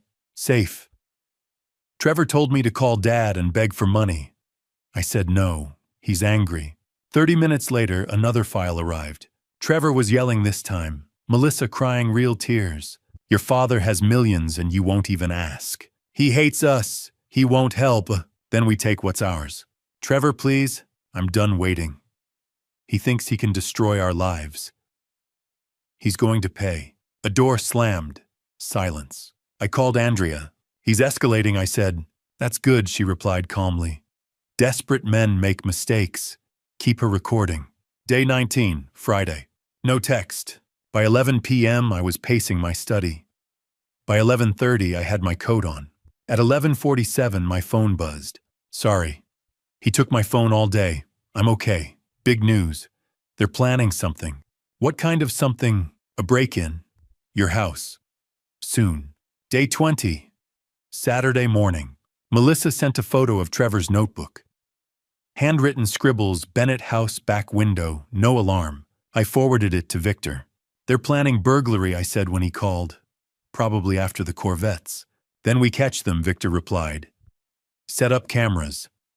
Let them walk into it. Not yet, I said. We need them to attempt it fully. No entrapment claims. So we wait. We wait, I agreed. Day 21. Sunday night. Safe. Overheard Donald. We hit the house next week. He keeps Corvette keys in the study. I looked at the pegboard in my office. 4 sets of keys. 4 classic Corvettes worth $750,000. Trevor had watched me hang those keys through his hidden camera. Memorized every detail. Now he was coming for them. Day 22, Monday afternoon. Andrea and Victor met me at my house. Blinds drawn. Voices low. This is already enough for charges, Andrea said, reviewing the audio. Conspiracy to commit burglary and fraud. But if we move now, I said, they'll claim Melissa collaborated. Andrea nodded. We need them caught in the act. So we make it easy, I said. Victor leaned back. You're baiting them. I'm removing obstacles, I corrected. Day 23, Tuesday night. Safe. Trevor asked if I know Dad's schedule. I said he goes to Dr. Warren every Thursday night. Trevor smiled. I read that twice. Perfect. Thursday, 7 to 10 p.m. We'll be ready. Are you sure? One more day, Melissa. Okay. I trust you, Dad. I stared at those words. The first time she'd said that in 3 years. Day 24, Wednesday night. Trevor just told Donald Thursday night. Old man's out. We grab keys, take 2 cars, disappear. Dad, I'm scared. You've been brave. Tomorrow it ends. What if something goes wrong? Nothing will. I'll be there. Police will be there. You'll be safe. Okay. I love you, Dad. I closed my eyes. I love you too.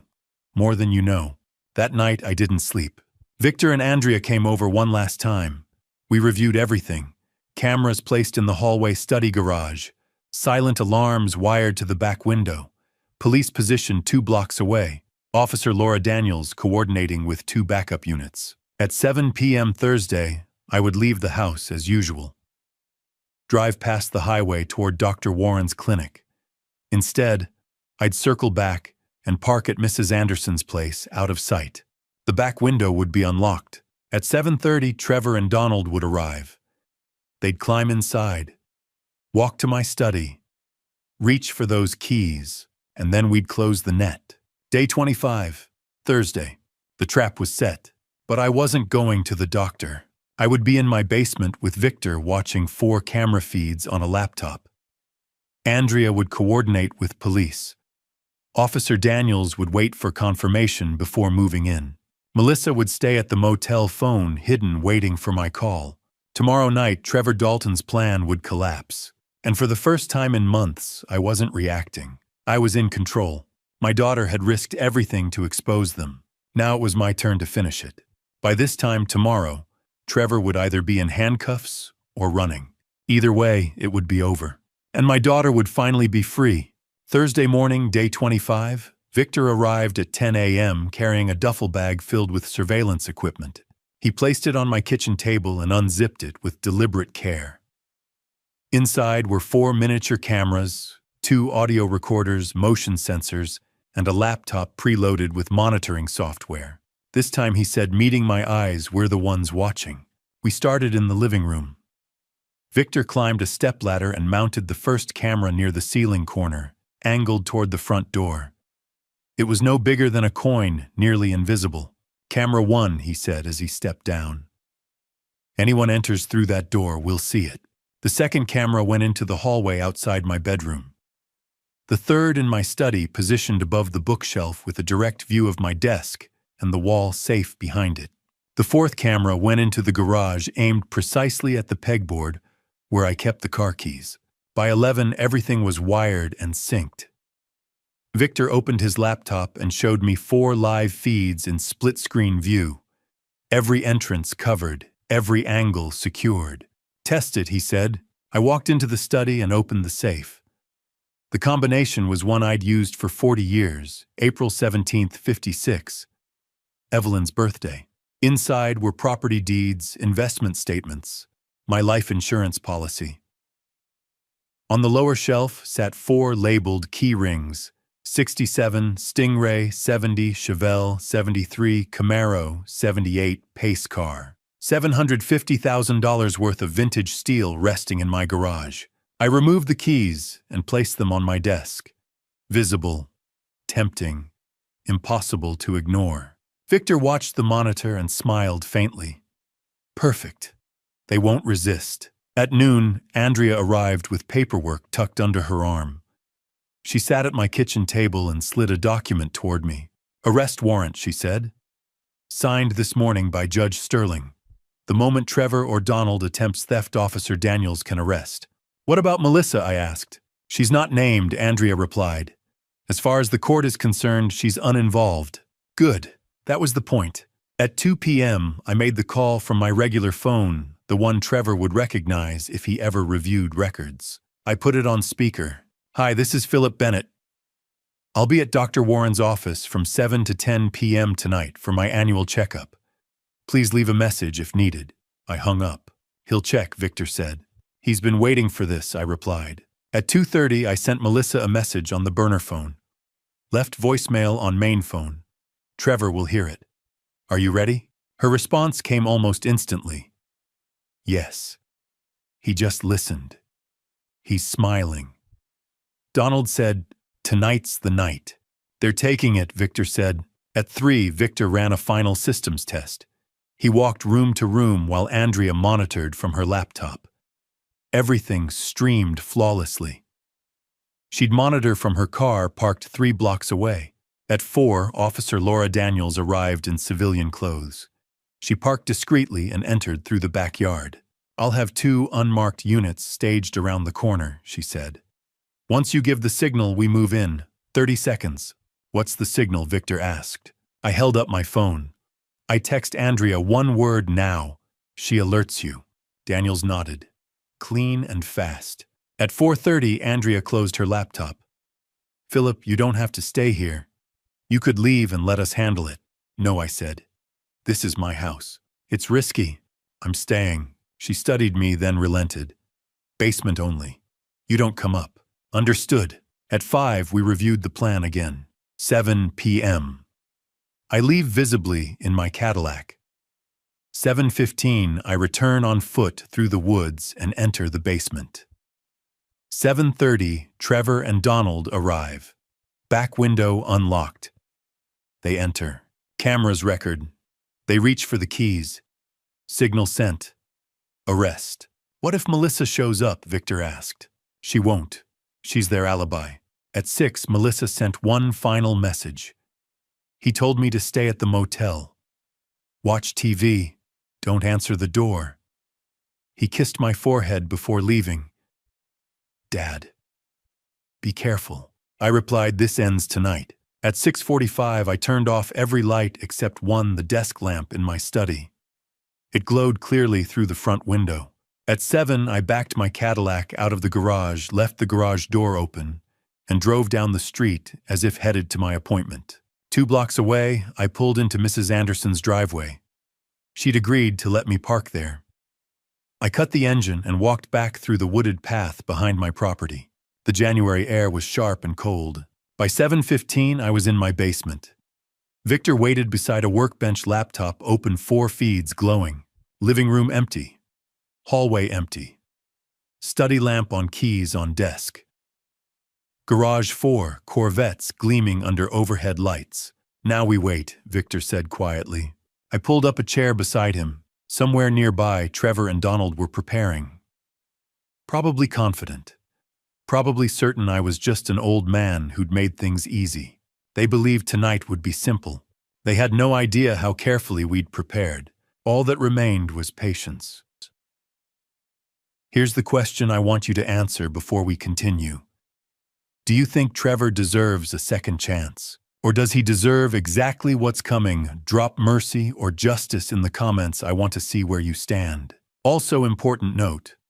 What follows includes some dramatized elements for educational and entertainment purposes. If you prefer purely factual content, feel free to stop here. But if you're invested in this family story, buckle up, because the confrontation starts now. At 9:15, headlights swept across the front of my house. I watched the feed from the basement, Victor beside me, both of us silent. The grainy night vision image showed a dented Toyota Camry rolling to a stop in my driveway, the same car Melissa had been driving for the past 2 weeks. Trevor stepped out first, glancing over his shoulder. Donald emerged from the passenger side, adjusting a dark baseball cap. Victor typed a message to Andrea, who was parked 2 blocks away with Officer Daniels. "They're here." Trevor approached my front door, tested the knob. Locked. Donald pulled a slim metal tool from his jacket, a lockpick set the kind sold at hardware stores, with a wink and a nudge. It took him 3 minutes. The bolt clicked. They slipped inside. I watched them move through my living room, their steps cautious but practiced. Trevor knew the layout. He'd lived here for 14 months. Donald scanned the walls, probably checking for motion sensors.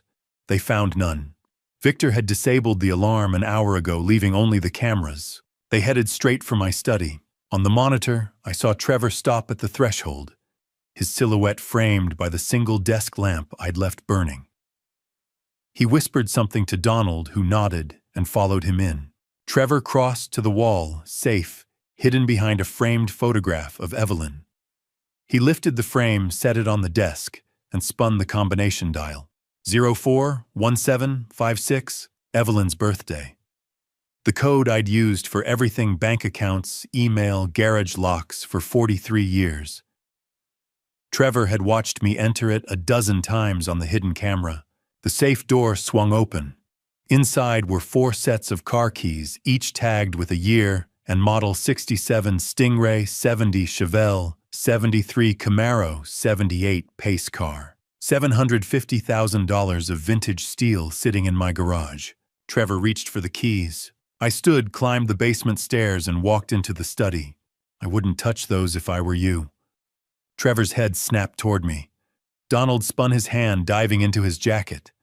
I raised both palms. Relax, Donald. There are 4 cameras in this room alone. Whatever you pull out, you'll regret it. Trevor's face twisted. You were supposed to be at the doctor's. I was. Turns out I didn't need an appointment. I stepped closer, keeping the desk between us. I needed you to come here. To prove what I already knew. You don't know anything, old man. I know you installed a keylogger on my computer. I know you opened offshore accounts in the Caymans and the Bahamas. I know you filed a fraudulent insurance claim for $480,000, listing my cars as stolen property. I pulled a folded sheet of paper from my pocket, a printout of the file Trevor had titled Bennett Asset Acquisition.docx. I know you planned this from the beginning. Phase 1, infiltrate. Phase 2, dependency. Phase 3, pregnancy. Phase 4. I unfolded the page, held it up so he could see his own handwriting. Exit strategy. Abandon Melissa after the baby's born. Take the insurance money. Disappear. Donald moved toward the door. I didn't look at him. Your fake SSNs won't help you, Donald. The FBI already has warrants for Donald Eugene Crawford and Kathleen Marie Crawford. Wire fraud. Identity theft. 6 states. I kept my eyes on Trevor. You picked the wrong family. Trevor lunged. He crossed the desk in one motion, grabbed the front of my shirt, shoved me against the bookshelf. Books tumbled. My shoulder hit the edge of a shelf, sharp, bruising pain. Donald stepped forward, lifting a brass bookend from the desk. Then I heard her voice. Trevor, stop. Melissa stood in the doorway, her hand pressed to her belly, her face pale. She was breathing hard, her other hand clutching the burner phone I'd given her. Trevor froze. His grip on my shirt loosened.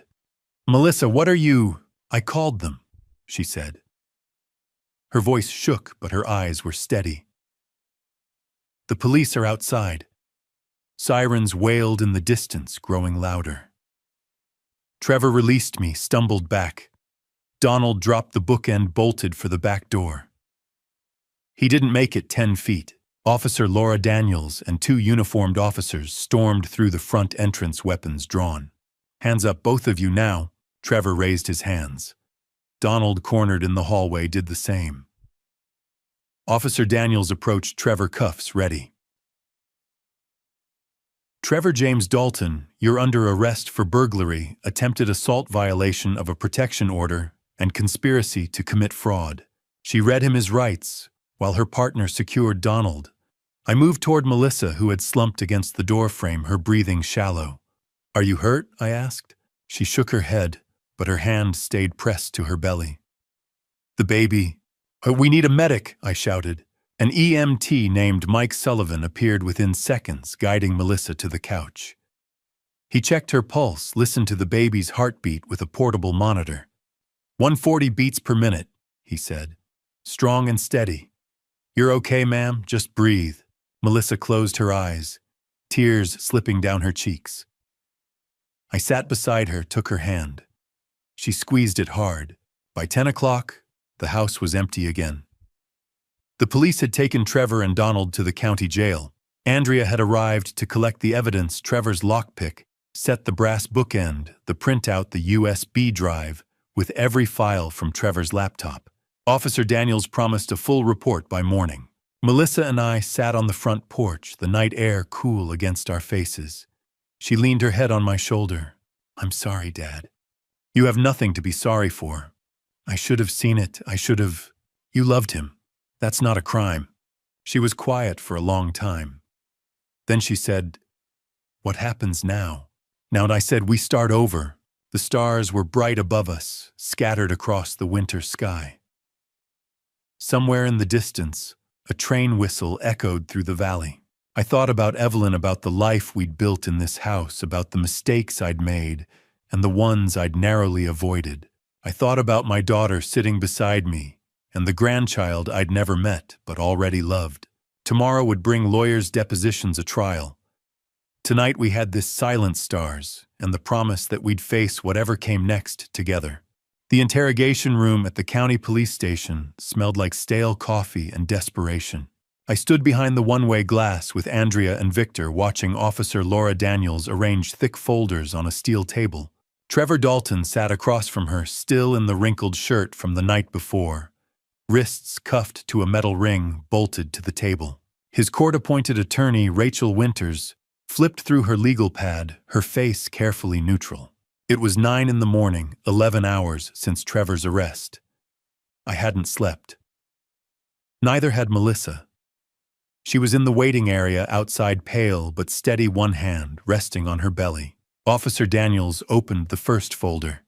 Mr. Dalton, at 9:17 p.m. last night you entered Philip Bennett's residence. How did you gain access? Rachel leaned forward. My client was retrieving property that belonged to him. The property, 4 sets of vintage Corvette keys, belongs to Philip Bennett, registered owner since 1998. Daniels slid over a title document. Here's the title for the 1967 Stingray. Mr. Bennett's name. Trevor's jaw clenched. He gave them to me. A gift. Andrea muttered beside me, he's lying. Daniels remained calm. Do you have documentation of this gift, transfer papers, bill of sale? Trevor said nothing. We have security footage showing you using lock-picking tools to enter at 9:17 p.m. Mr. Bennett was inside the residence. You broke into his home. Trevor leaned back, sweat forming at his temples. He set me up. He knew I'd come. You attempted to steal vehicles valued at $750,000, Daniels said evenly. That's burglary. At 10 o'clock, Victor entered the room with Trevor's laptop sealed in an evidence bag. He placed it on the table. This was seized from Mr. Bennett's home the night of the Christmas assault, Victor said. Daniels logged into the laptop using the forensic password and opened a file titled thou_tom_ty_san_bennett.docx. 67 pages, she said. Let me read from page 12. Phase 3, pregnancy. Objective: create leverage through unborn child. Timeline: conception by December 2024, birth April 2025. Trevor's face drained of color. That's fake. Someone planted it. Victor stepped forward. Metadata shows the file was created April 15, 2023. Last modified December 15, 2024. He produced a printed report. Browsing history from this laptop shows heavy gambling activity, poker, sports betting.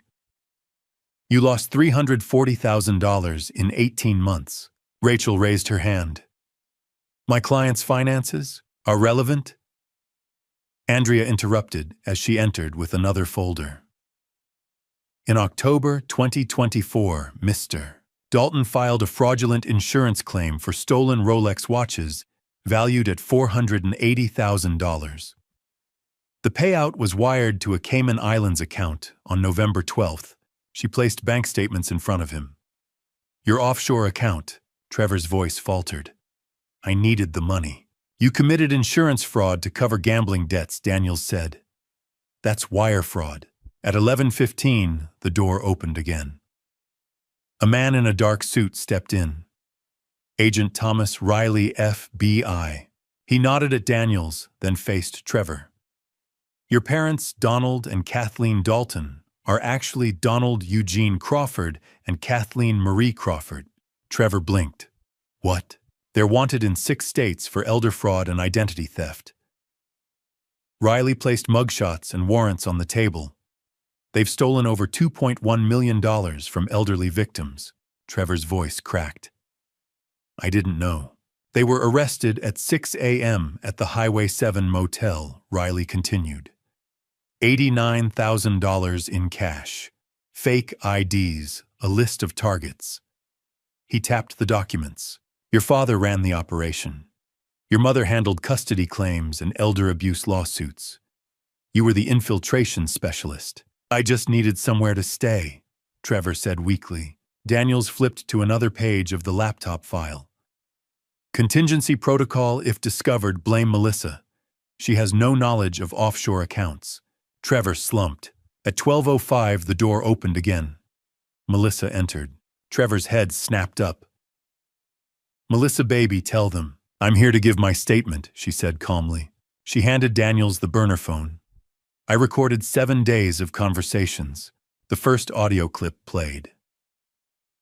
Trevor's voice. As soon as the kid's born, we disappear. Trevor stared at her. I loved you. Melissa held his gaze. You called me the useful one in your file. Rachel stood. Officer, I need to confer with my client. The room cleared. Andrea, Victor, and I returned to the observation room. Melissa joined us. Are you okay? I asked. She nodded. I'm done being afraid. At 2:30, the interrogation resumed. Trevor refused to answer further questions. Daniels formally read the charges. Trevor Dalton, first-degree burglary, second-degree assault conspiracy. To commit fraud, insurance fraud, $480,000, identity theft. Donald and Kathleen Crawford, multiple counts of wire fraud, elder abuse, identity theft, and conspiracy. At 3 p.m., Andrea filed a civil lawsuit for emotional distress and defamation stemming from Melissa's viral video. At 3:30, Agent Riley confirmed federal charges would follow. Donald and Kathleen faced 10 to 15 years. At 4 o'clock, Judge Carolyn Sterling appeared via video. After reviewing the evidence, her ruling was immediate. Bail is denied. The defendants are flight risks with documented interstate fraud. When we left the station, Melissa asked quietly, "What happens to Trevor now?" Andrea answered, trial within 60 days. With this evidence, he's looking at 5 to 7 years minimum. Melissa nodded. Good, she said. For the first time in months, her voice held no fear. The first morning after the arrests, I found Melissa asleep on my living room couch. She'd refused to return to the motel, and I hadn't argued. For the first time in weeks, her face looked peaceful. No tension in her brow, no fear in her shoulders. I made coffee quietly so I wouldn't wake her. At 8 on day 27, I drove her to see Dr. Thomas Warren, my longtime physician. He ran blood tests, checked her pressure, and listened carefully as she described the stress and fear of the past weeks. Stress isn't good for the baby, he said gently. You need rest and stability. At 10, we moved to the ultrasound room. Nurse Janet Reynolds dimmed the lights and pressed the transducer against Melissa's belly. The screen flickered to life, grainy black and white. There's the heartbeat, Janet said, pointing to the rapid flutter. Strong and steady. About 19 weeks. Melissa's voice trembled. Can you tell? It's a boy, Janet smiled. A healthy baby boy, Melissa cried softly. A boy. I squeezed her hand. She held on tight. On the drive home, I asked, have you thought about names? I wanted Trevor Jr., she said quietly. But now.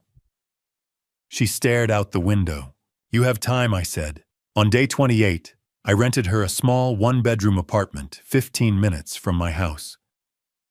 Clean, bright enough space for a crib. I prepaid 3 months' rent and handed her the keys. Dad, you don't have to. You're my daughter. We moved her belongings from the motel, 2 suitcases, maternity clothes, a framed photo of Evelyn. That afternoon, I helped assemble a crib I'd bought. It took an hour and several online tutorials, but we finished. Melissa ran her hand along the railing. It's real now, she whispered. On day 29, she met Angela Foster, a therapist Andrea recommended. I waited outside. When Melissa came out, her eyes were red but steady. She says, I'm a victim, Melissa said. The isolation, the manipulation, that's abuse. She's right, I told her. On day 30, Mrs. Betty Anderson knocked on my door with a plate of cookies. Philip, we owe you an apology, she said. We believed the video. We were wrong. That evening, several neighbors came by to apologize, people I'd known for years. Walter Freeman shook my hand. We should have trusted you. I simply thanked them. On day 31, Melissa began a part-time remote marketing job. $18 an hour. Flexible. She needed income and independence. On day 32, I visited her apartment for dinner. She was making spaghetti just like Evelyn used to. I found Mom's recipe card in your kitchen, she said. We ate at her small table. Halfway through, she set down her fork. Dad, I'm sorry. For believing him. For the video. For hurting you. Your mother used to say, forgiveness is moving forward together, I said. I forgave you the moment you met me at that coffee shop. She cried this time from relief. On day 33, she told me Trevor's lawyer had asked her to drop the charges. I said no, she told me firmly. On day 34, her obstetrician confirmed the baby was healthy. Strong heartbeat, no complications. On day 35, she texted Dad, thank you. I don't know where I'd be without you. I replied, you're my daughter. I'll always protect you. That night, I sat in Evelyn's old chair, holding the ultrasound photo. A grandson. A second chance. For the first time since Evelyn died 3 years ago, I felt like I could breathe again. 4 months later, on a bright Tuesday morning in April, I stood in a courtroom one last time. It was April 15th, 2025.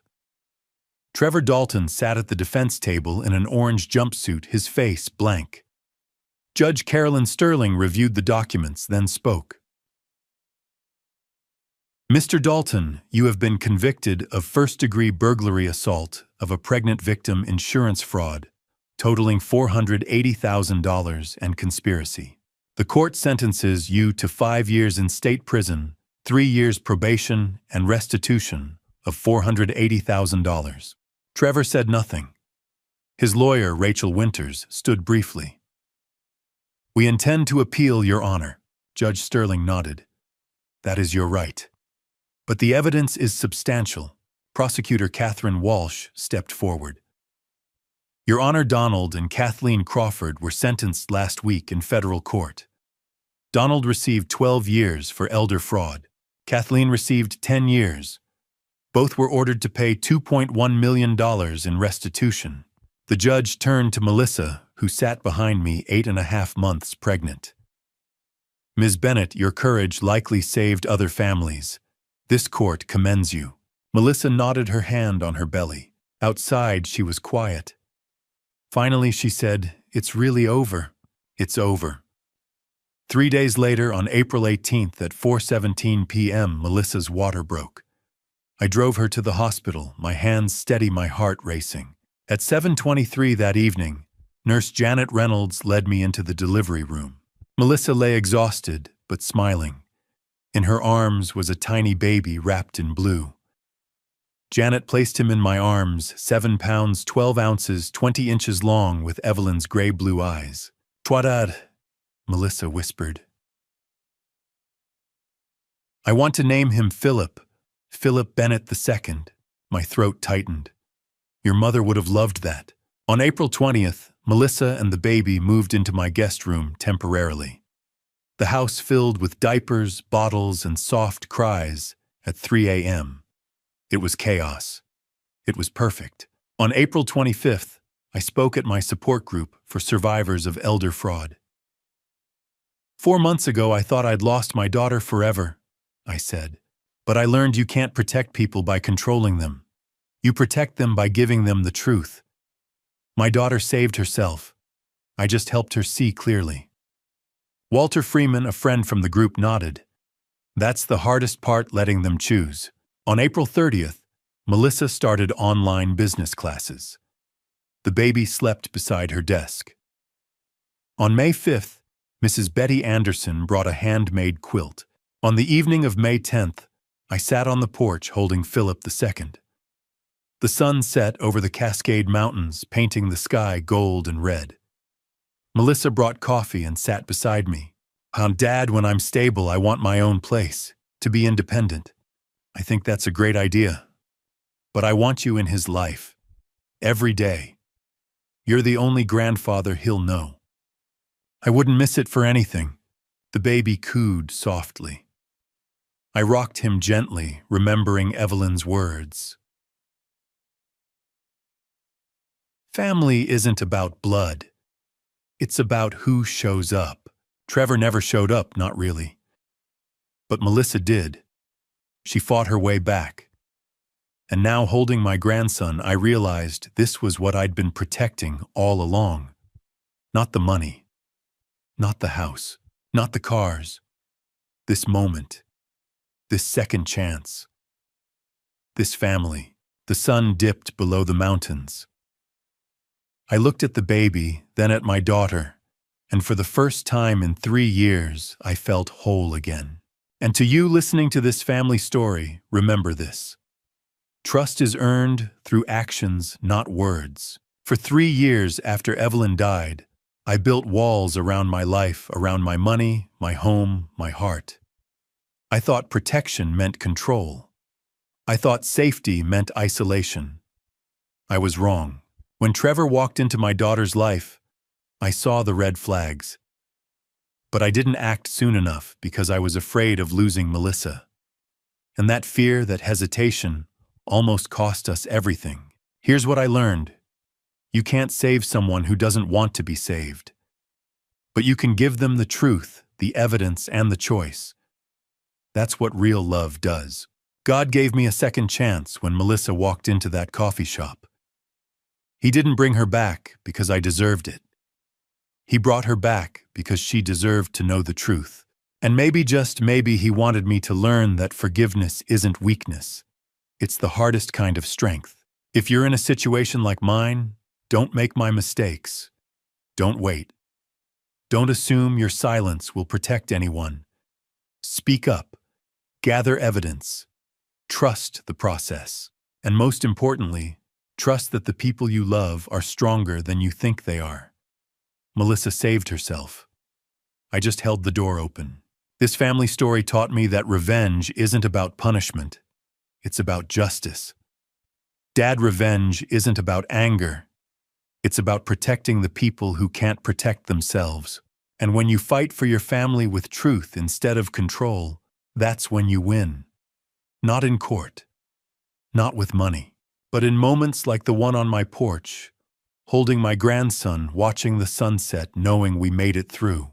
My advice: verify everything. Love fiercely. Forgive when it's hard. And never ever let fear stop you from doing what's right. Because at the end of the day, family isn't about blood or money or houses. It's about who shows up, who fights, who stays. That's my family story. That's the kind of dad revenge that matters, the one that rebuilds instead of destroys. And I'd do it all again in a heartbeat. If this story resonated with you, if you've ever felt betrayed, manipulated, or afraid for someone you love, leave a comment below. Share this with someone who needs to hear it. And if you want more true stories about resilience, justice, and second chances, subscribe to this channel. Your support means everything. Thank you for listening to the very end. Thank you for staying with Philip, Melissa, and little Philip II through every twist, every tear, and every triumph. Before you go, a quick reminder, The stories you'll hear next may contain fictionalized elements created for educational purposes. If this content isn't for you, feel free to explore other videos that better suit your preferences. But if you're ready for the next journey, I'll see you in the next story. Take care and remember, truth always wins.